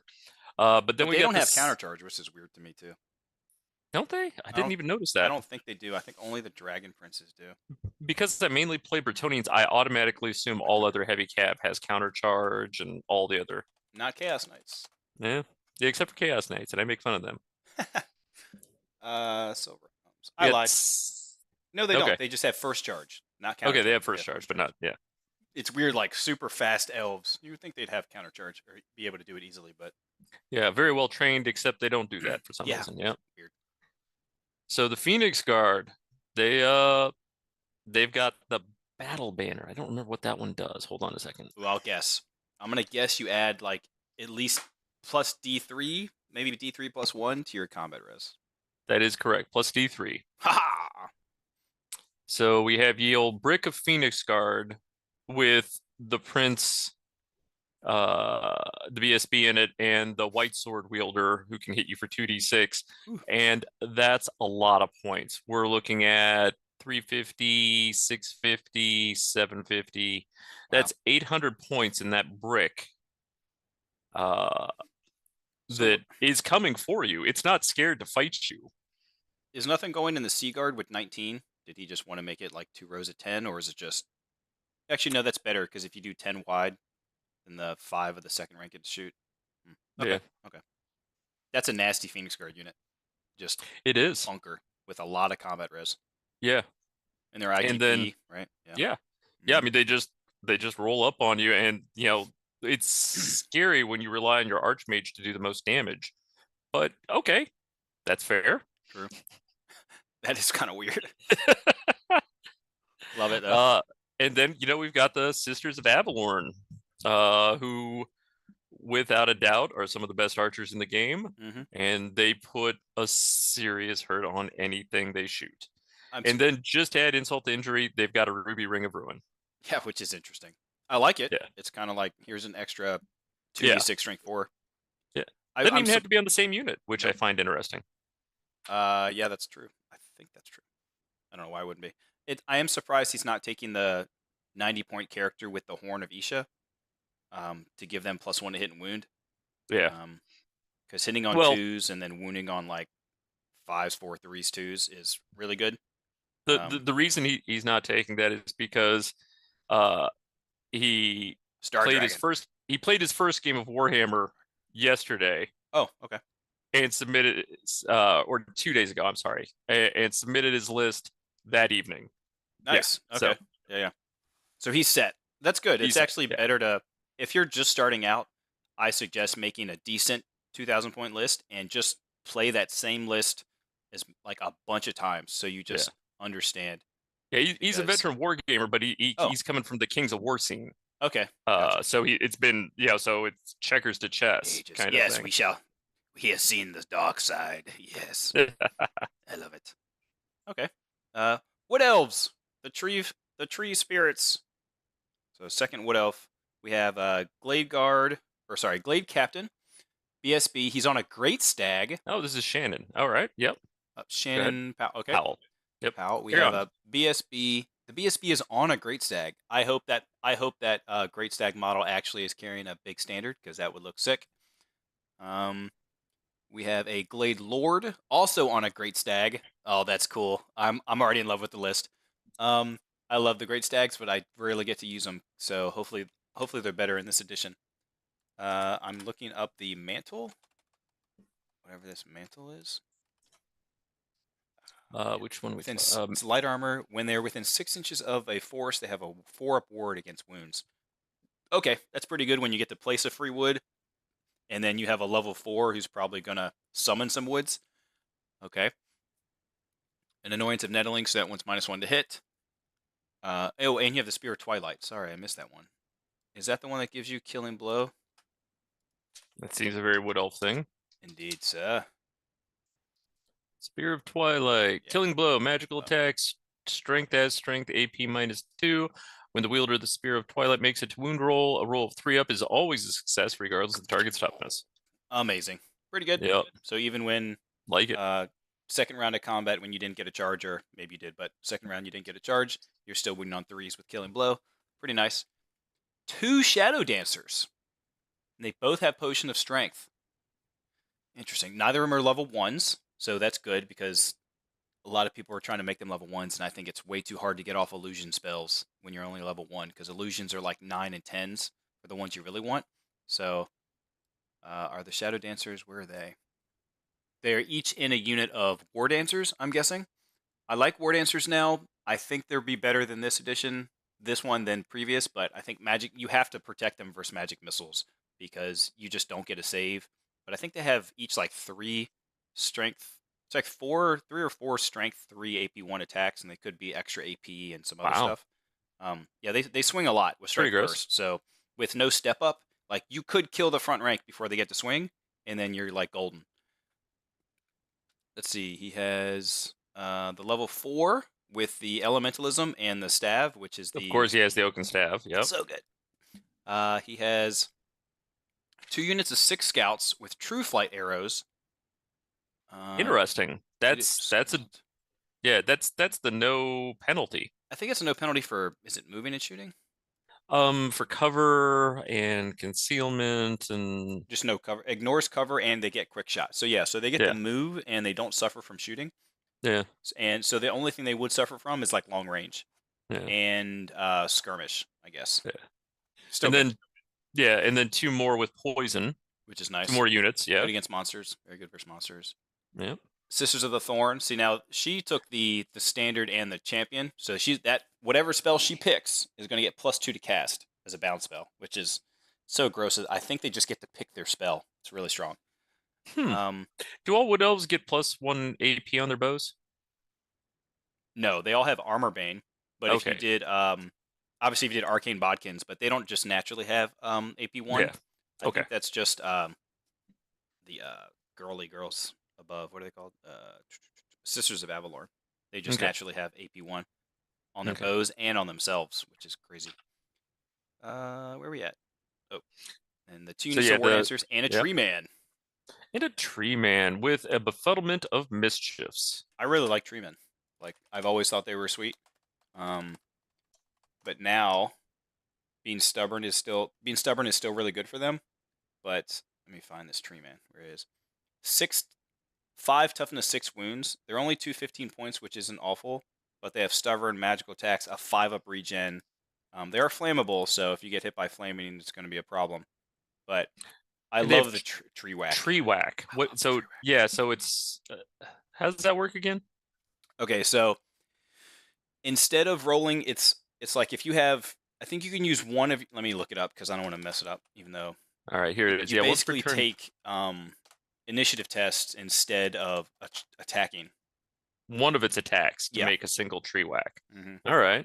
Treemen are great, or not treemen. In my opinion, treekin are where it's at if you're going to do some tree whacks. Is it one word? Is that why I can't find it? No, 2 Tree, words: tree and whack. The model must immediately make an initiative not being test. If the found. test is failed, the target suffers D3 hits, each using the strength characteristic of this model with no armor save permitted. Yep.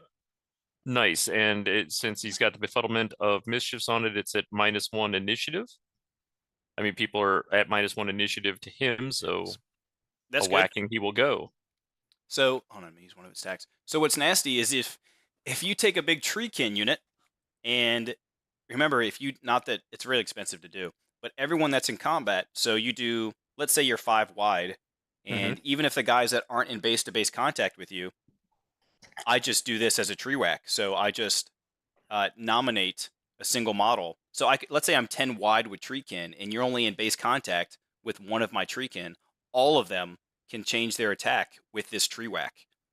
It just says model you're engaged with, and when you're in the fighting rank, you're engaged with them. So take 10 initiative checks, either on your unit or on like a dragon. So sure, if you fail on 6s, it's still, um, it's just good. It's just good. Let's say I get 5 of them. So let's say your initiative's like a 3, maybe I'm 6 wide. So you fail 3. You're going to take 3d3. So you're going to take 6 strength 4 hits with no armor save permitted. And that's only from one of my attacks. I still have like 2 other strength 4 coming at you. So it's pretty cool. I like it. I think it can mess some people up. Like it'll mess up like Empire Knights. Anything initiative 3 with a high armor save, it'll do Well, some damage to you. so yeah, and the befuddlement mischiefs makes the gives him -1 to initiative, right? So that means the initiative test is harder. That seems like a good combo. Is that what that does, befuddlement? Yeah. Befuddlement of mischiefs. What is up? I don't know why it's not finding stuff right now. There it is. Yeah, weapon skill and initiative. So yeah, that stacks with that. That's really strong, and especially if you are running a whole bunch of Treekin, maybe put a character in there with Fuddlement of Mischiefs. I don't know if a character on a Great Stag can join a Treekin unit, but if you can, I would do that just to test it and see what happens. And then I think the Elementalism spell is -1 movement, -1 initiative. I think there's one like that. Oh, So you stack that on top. That would be interesting. yeah. -2 initiative and just take a whole bunch of strength 4, no armor saves. Sounds I fun. like it. Sounds Yeah. fun. All right. Dwarves. Oh no, not them again. I know. Dwarves. We have a king on shield bearers. Awesome. Rune of Fortitude. Is that the toughness and wound ones? Rune of Preservation first. You glossed over yes, that one, and I now officially hate that rune because that's the one that stops killing blow and multi wound. Yes. Strong with all we've read a lot of stuff, and a lot of stuff so far has multiple wounds. Doing a Yeah. MR2 or killing blow, or you said I mean, it doesn't ignore killing blow. it does ignore killing blow. Oh, Yes. cool. So you just take one. Nice. Yeah. Fortitude and parrying. So basically makes him tougher and harder to kill. A runesmith with 1 spell-breaking rune. A Thane BSB with their master rune of Grundy. That's the ward save bubble one too, right? Yeah. Grundy, I think Yeah. so. 5 Rune up of ward and then 6 Battle. up to people and shooting, right? He also has the rune of preservation. And the rune of passage, I'm guessing that's like move through cover or something. What's rune of passage? I think it is. Yeah, hold on a second. I'll find it. Beat you there. Any unit, they get move through cover. Yep. But they won't. That's what's weird. You will still take the D6 penalty, which is weird. They need to get rid of that. It basically makes it like that rune and other things that have move through cover not as good. Yeah. It's like the points are included / baked into their points cost to be able to move through cover. So probably not that great. Yeah. Long beards, 15 long beards, rune of battle. 20 rangers. Holy crap. 20 rangers in a unit. They all have they all have shields, great weapons, crossbows, and throwing axes. Now this will be true line hammer, right? I mean, dwarves were made for line hammer. Well, aren't they? Is he skirmishing with them? It doesn't say anything about skirmishing. Well,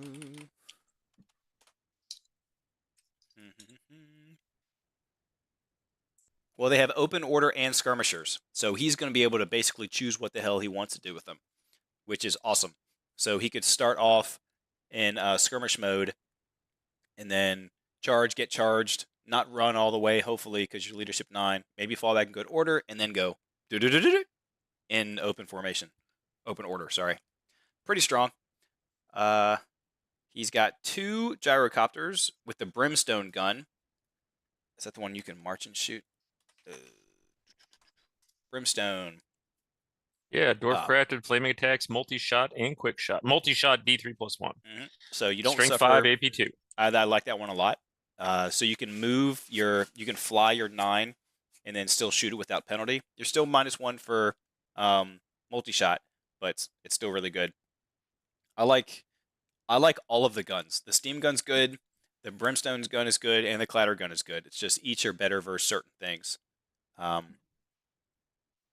like the clatter gun because you can march and shoot it. Yeah, there's just they're all good. They're all good. 14 hammers. I think hammers are very strong this edition. And I think he took the rune that really screws you up. This one where you don't get Rune of Confusion? Yeah. Yeah, you make a disordered charge, so you don't get the initiative bonus for charging, which is insane because when you charge a hammer unit, the unit, I think it's only if they have a character in it, or a king, they get +1 attack, +1 initiative, and their great weapons that they don't strike last. So there's a good chance that these hammers are striking before you with a lot of strength 6 attacks. It does seem 4 or 5. It's really good. Pretty good for 35 points, gotta say. It's amazing. Heavy armor, shields. I'll just say shield again. Maybe that's supposed to say shield wall. Heavy armor, shields, shield wall, probably. Rare. 2 units of 5 Iron Drakes. Obviously, each champion has the torpedo, as they should. Then a unit of 11 Rangers. Is the other option just not that good because nobody's taken anything but the Trollhammer torpedo? Yeah, it's not as good, but the torpedo is just amazing. It's BS5. So good. You're literally you're shooting a regular cannon at somebody, but you're BS5. Like, Okay, yeah, that's legit. You're right. Strength. I mean, it was strength 8, D3 wounds, right? and it's AP3, which is Yeah. better than a cannon or a regular. I think a regular cannon's only AP2. I can't remember. That's pretty awesome. 3+ wounds, killing blow. Yep. And that's it for the dwarves. I think that's a strong list. It's not as shooty as the other ones. It's only got 2 Iron Drakes, only 2 Gyrocopters, and it has basically a unit of Longbeards, but it has 2 pretty decent sized units of Rangers. So I like both dwarf lists. I'm not certain that they're going to be able to pick up the points that they're hoping for. Yeah. Yeah. But but you got to remember that even dwarves can move 3 times their movement if they're in the right formation. True. Let yourself get charged, fall Yeah. back or something, and then reform. Yeah, absolutely. That's actually probably the smart play for dwarves. Start in marching formation and just get up there. I could see it happen. I've never actually played dwarves, but every time I look at a list, I'm like, man, I need to play dwarves. They definitely look fun, but when you're moving that slow, it feels weird. It's like wherever you deploy them, that's where you are, and you have to hold that flank. It's weird. All right, this is Owens. You want to go through his Empire list? Wait. This is. Oh yeah, Owen. Okay. That Owen. Got it. Yeah. Different Owen. Yes. Different Owen. Owen Webster, one of the Webster brothers. Absolutely. All right, so we've got Empire of Man with a Wizard Lord on an Imperial Griffin with Illusion and the Mace of Hellstrom. Shocker. Yeah. Love it. Who doesn't want 2d6 strength 10 hits coming at you? Right? Yeah, no, I mean, it's going to be great. I mean, it's the natural evolution to take out steam tanks, right? It's how you do it. True. I can't believe it's AP5 D6 wounds. That's crazy. So good, right? I love it. And it's not even strength last. Right? I mean, no, why not? You know? And then on top of the spell, he'll get 1 actual attack with that weapon. Yeah, it's good. I can't wait to see how many of those illusion spells go off. After the tournament's over, I might take a poll to see how many people liked their illusion combo.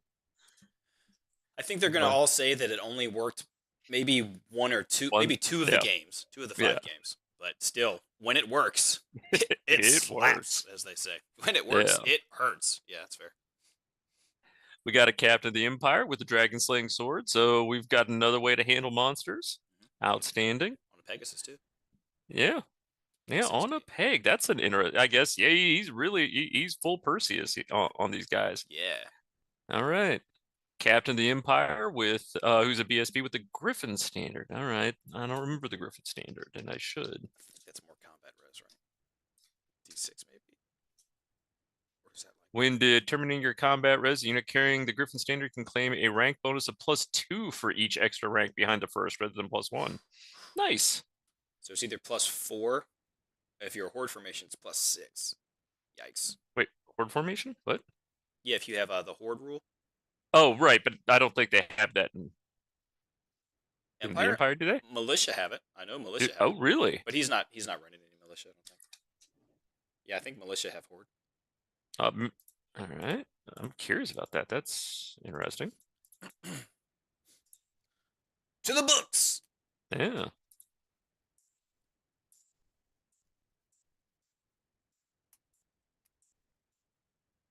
Yep, Free Company Militia have it. There you go. So +6 if you ran a big unit of them. It's gross. Neat. Got a little engineer. Oh, he gave him light armor. That's cute. Must have had like 3 extra points or something. Yeah.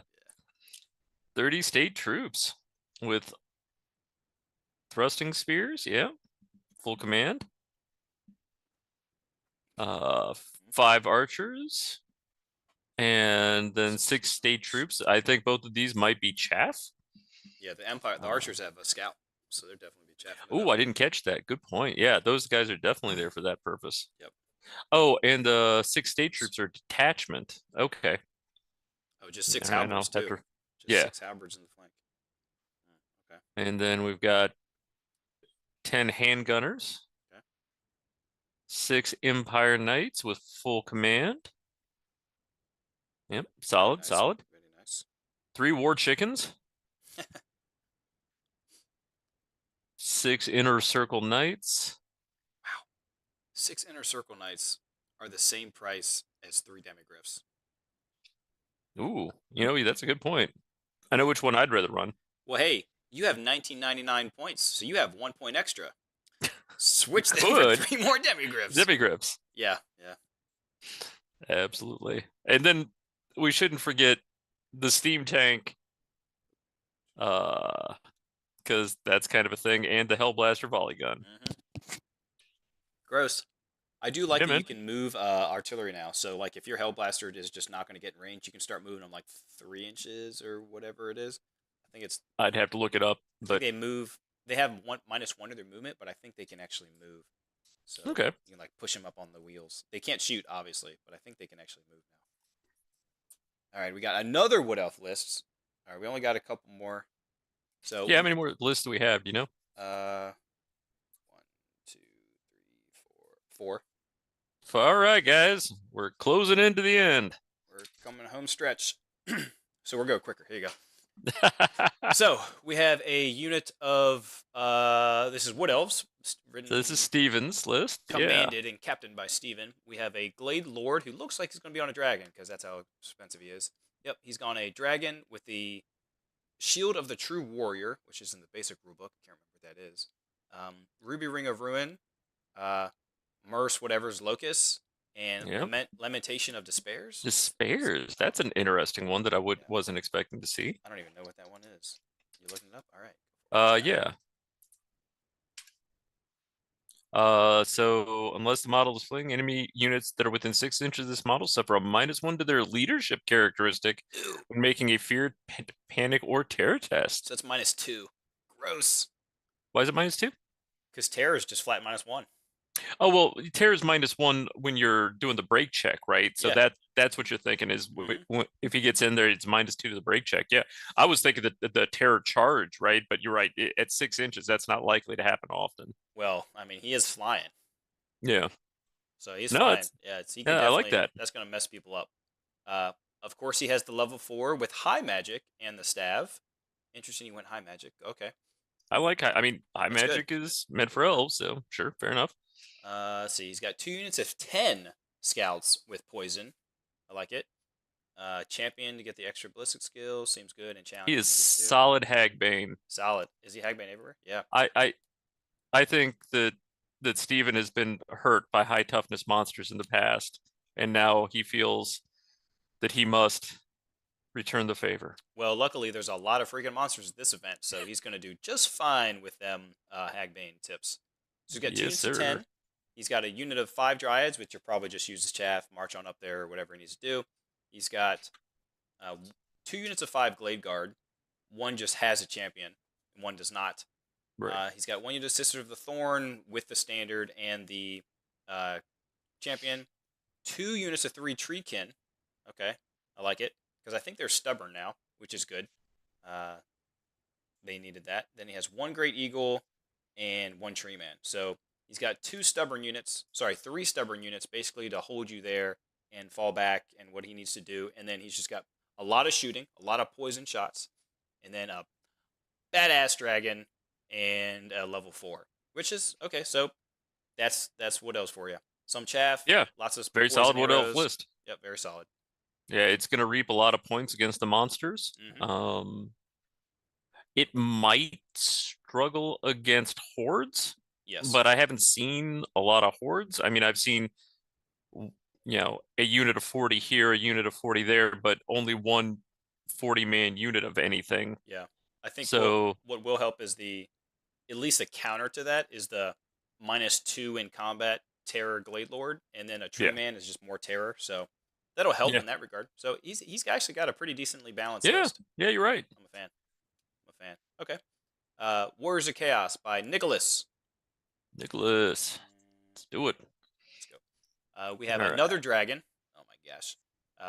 Actually, I'm just gonna go quick, and you can do the next one. So we have a dragon with the dark fire of cat. Oh, that's just the gotcha.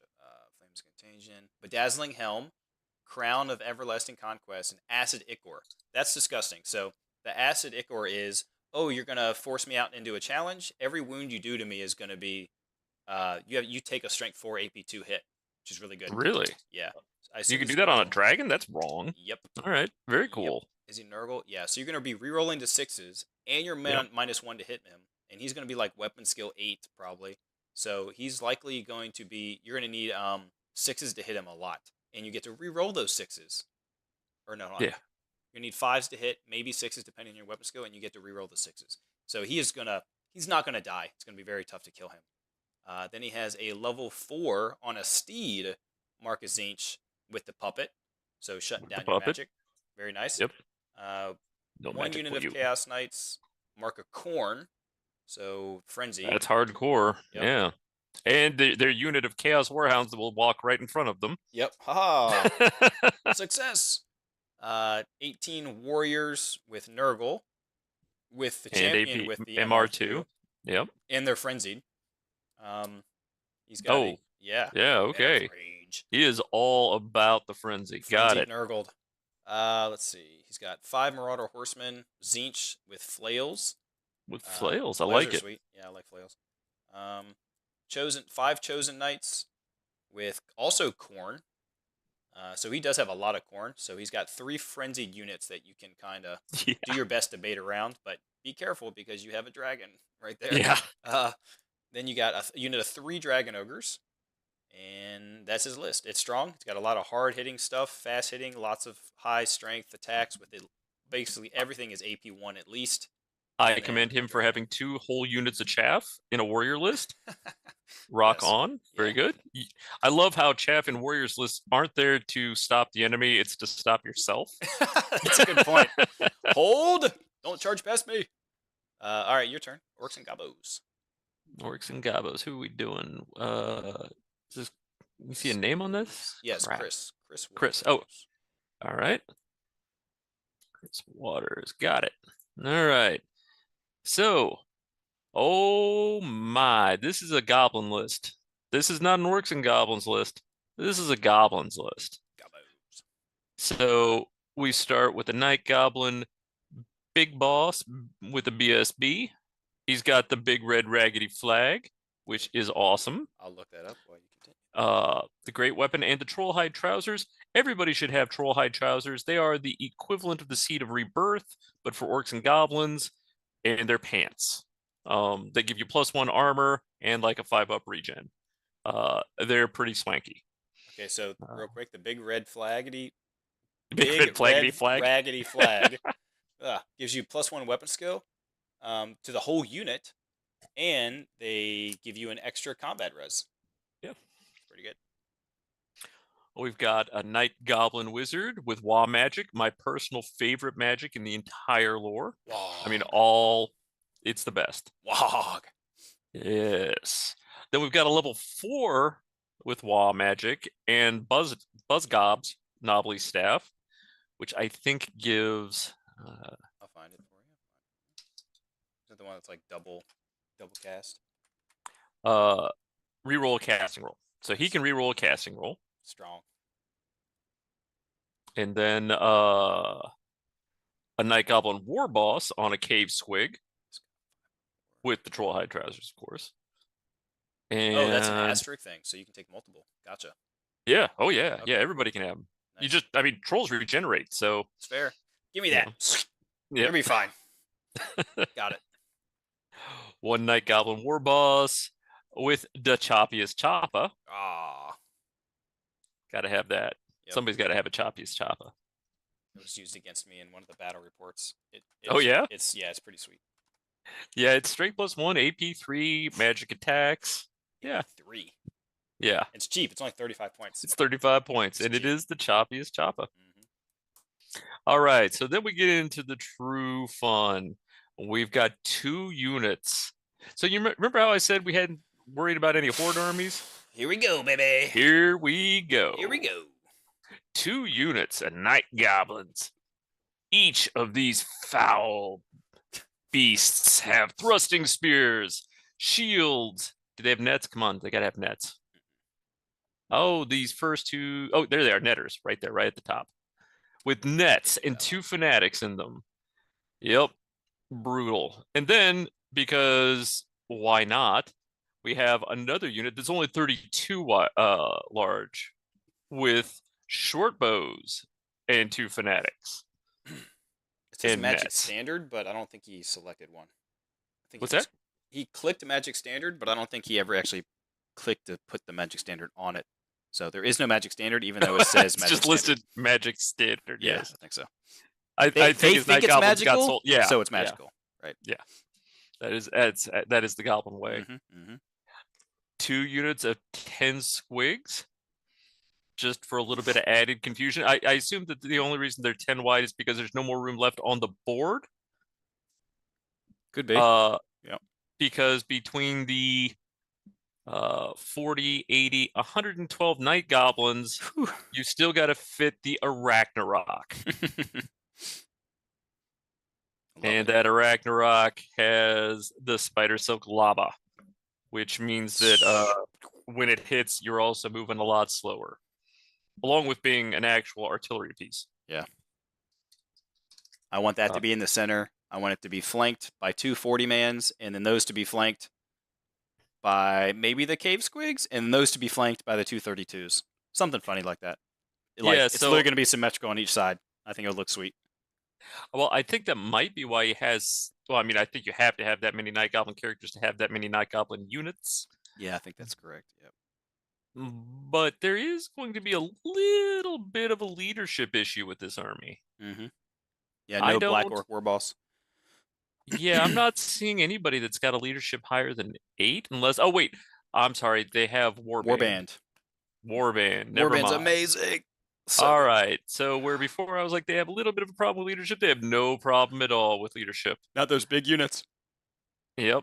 Not unless what is it? Unless they get hit by something with first charge. Or if you then flank they might them. have a problem. If you flank them and disrupt their units, they don't get the Warband bonus. Is disrupted? Does disrupting kill the Warband bonus, or is it? Yeah, I think so, because you don't get your rank bonuses. So isn't Warband rank bonuses to your leadership? Yeah. I think you don't get it. Could be wrong. Oh, right. I'm thinking disordered. Correct.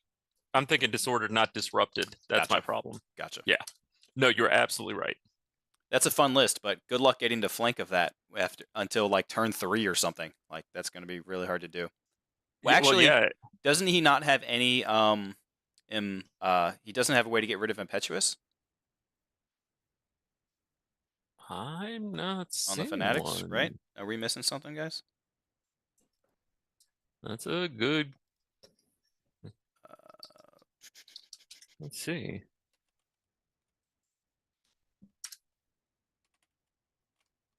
No, I'm looking in the wrong one. Not going to find any goblins in the elf book. Yeah, it's like who? No, you will not. Like who has Black Orc mobs do it and Black Orc bosses? So no, he does not have a way to cure Impetuous. Interesting. Very interesting. I guess with that many units, you just don't worry about it. Yeah, just like F it. And he's going to have fun too. Those Fanatics are going to be fanaticking all over the place. Yeah, and as Dad pointed out, 700 points of Night Goblin Heroes and 920 points of Night Goblin Core. And again, awesome. I think this might be our highest core award again if we were to have one. Sure, looks like it. Yeah, I like it. I like it. Lot. I'm gonna love seeing that one on the table. All right, we got one more. Is that it? Yeah, just one more. Wow. Okay. Oh, no. Bretonnia. This is the name that it was. Prague whatever. Oh right, yeah. No, actually, I've got that. Is it not this list? Yeah, that is in fact Matt Pragdat. Okay, cool. He PM'd me separately. Okay, cool. So, hey Matt, what's up? Glad you're watching. Yeah. All right. So let's do it. Bretonnia. We have a Duke, Shield, General, Barding, Virtue of the Joust, Grommel Greathelm, Heartwood Lance, on a steed. Haven't we done this one? I feel like we did this already. Yeah. Did I have this twice? Yes, I think you've had this twice. Yeah, because I remember the Virtue of the Joust and the Heartwood Lance combo. And I remember the 2 units of 6 knights and 1 unit of 18 men at arms when I Yeah, mistakenly said 2 units of 18 men at arms, but it was only 1. yeah, with the seal We trap and have done yeah, this. we Well, have. But you know what? Yeah, we've been doing this for like 5 hours now, so that's Jesus 4 hours Christ. now, so that's not surprising. No. So that is all 30. How many? 32. Mine needs to be submitted, but it's basically the same one that I was talking about on Mountain There are Gaming, Mountain Miniatures cast. I do want to Are tune we into missing that. some? We are in fact missing one or two. They were taken off because they hit me early and said, "Hey, I need to resubmit." Okay. Because again, Carnage system thing, which has been written into the players pack Yeah. now, but I'm gonna. wasn't there earlier if you're looking. Yeah, So that's interesting. Carnage pack or Carnage. What's it called? Carnage what? Carnage system. Carnage system. I'd never heard of it, or Wow, maybe it that's was just by a crazy. different name back in the day. Yeah, maybe. Okay. Well, I think that's it, guys. Anyone have any questions? Doing your list, Blue, or waiting on that? So I can tell you what my list was, but it's not right anymore because we figured out I can't do that. So, You can't do uh, that in so many ways. yeah, and I haven't had time. So I took like the break I took was trying to fix this so this would work properly. So I haven't had to do my list, but I'm going to run Warriors of Chaos. There's going to be at least 6 Dragon Ogres. There's going to be several characters and all wizards. And there's going to be like 4 units of 5 Warhounds, probably all with Vanguard. Well, that's And going to win the award for most chaff in a Warriors of Chaos army. yes, success. And then 1 unit of Forsaken, and then another unit of something, and then I might even have it's basically going to be that list, basically. Yeah, it's going to be fun. I'm not going to do a dragon. Like, it seems like so many people are doing dragons, and I'm not. I mean, They're the really Chaos strong. Dragon's The pretty problem is awesome. they're Yeah. so strong. But I'm going to try and see if I can kill a Chaos Dragon without having a Chaos Dragon or a dragon of myself. So we're going to give that a shot, and that's just going to be basically magic missile it to death as best I can. But I think that's it, guys. So thanks for watching. We will do a I am going to take some filming while I'm at Brawler Bash, so I'll like film probably just turn by turn recaps, and I'll walk around and I'll take pictures of all the armies and stuff because some of them look pretty sweet so far. But I will be doing a post GT talk just to talk about the results, show the data. So hopefully, new recruit that does keep the data. It shows like who wins, who loses, or how is that working? How are you keeping track of win-loss stuff and points? Is that on new recruit or is that through something else? On New Recruit, yeah, Okay. that's why I'm using them. It's because it's a whole tournament organization software Okay. that also has the list built in it. Cool. So I'm really excited. I think I'll be getting there. I'll be getting there Friday, and it's down in North Carolina. So it's full up, I think, right? So we have 32 people out of a possible 36 that could have made it. okay, cool. 32. So yeah, we're good. If anybody knows somebody that wants to come and hang out with an army in case we need a ringer, hit me up, PM me. I'll also put that in the channel. Okay. And here very shortly, I'm going to create another sub channel in Brawler Bash for people to put up pictures of their army and anything else that they want to post about the tournament during the tournament. Okay. And I think that'll be great. People are going to have a lot of fun. I don't think I'll be able to go live from there. I don't have that cool setup, but maybe eventually I'll get a cool like setup where I can actually live film and set up to like hook up to their Wi-Fi and stuff and actually film like one of the tables, which would be fun. Atomic used to have A setup like that? yeah, for table one that they Ooh. would keep in the back room that they could just set up. They get rid of it? Well, I didn't want to use the back rooms. Okay. Specifically because there was going to be a lot of racing back and forth with rules questions for a lot of people, and I didn't want to try to hop between rooms. Okay. Now, those 2 back rooms are in use Friday night for us to game. Atomic Empire does a ridiculous amount of money through Magic and other card games. Sure. So they have the standard game night, Friday night Magic thing, but they've opened up a few tables for us in the back, cool, to play. So it'll be like 4 tables, okay, that people can play, and everybody else probably can just hang out. Yeah, I'll just hang out probably. Yeah. Okay, well, maybe we could get if it's 32 people. I think that's when you can actually have. There's only one person that's going to be undefeated, right? I think with 32 players. I mean, it's not an undefeated, Oh right? yeah, crap. I was going to There say, will be could we the live victor. stream one of them? But I guess that's fair. Okay, cool. Well, There will be the brawliest brawler. YouTubers, Square Hammers, thank you. Oh, you see what Michael just said? Grandma's health is better, so he might make it. Oh, we might get a Lizardman player. Oh, Dude, I could really use you. I think we're at an odd number of players. wait, I'm you just said scouting 32. Right. We are at 32, but one person said that they were likely to have to only play 3 games and they might not make Sunday. Bummer. Okay, I get that. That's fair. So yeah, Yeah. Michael, if you can come on out, well, I'm glad your grandma's feeling better. So if you can come out, come on down, man. I'm sure you can hitch a ride with someone because there are a couple people from up there driving down. I think there's like 6 or 7 of us from like my community that like I game with on the regular. So that'd be sweet. Hope to see y'all there. I'll keep y'all posting everything. Ken, thank you for running this, and I look forward to meeting you in person. Yeah, man. Bye, Thanks, Square Hammers. guys. And end the stream. We're gonna go like this.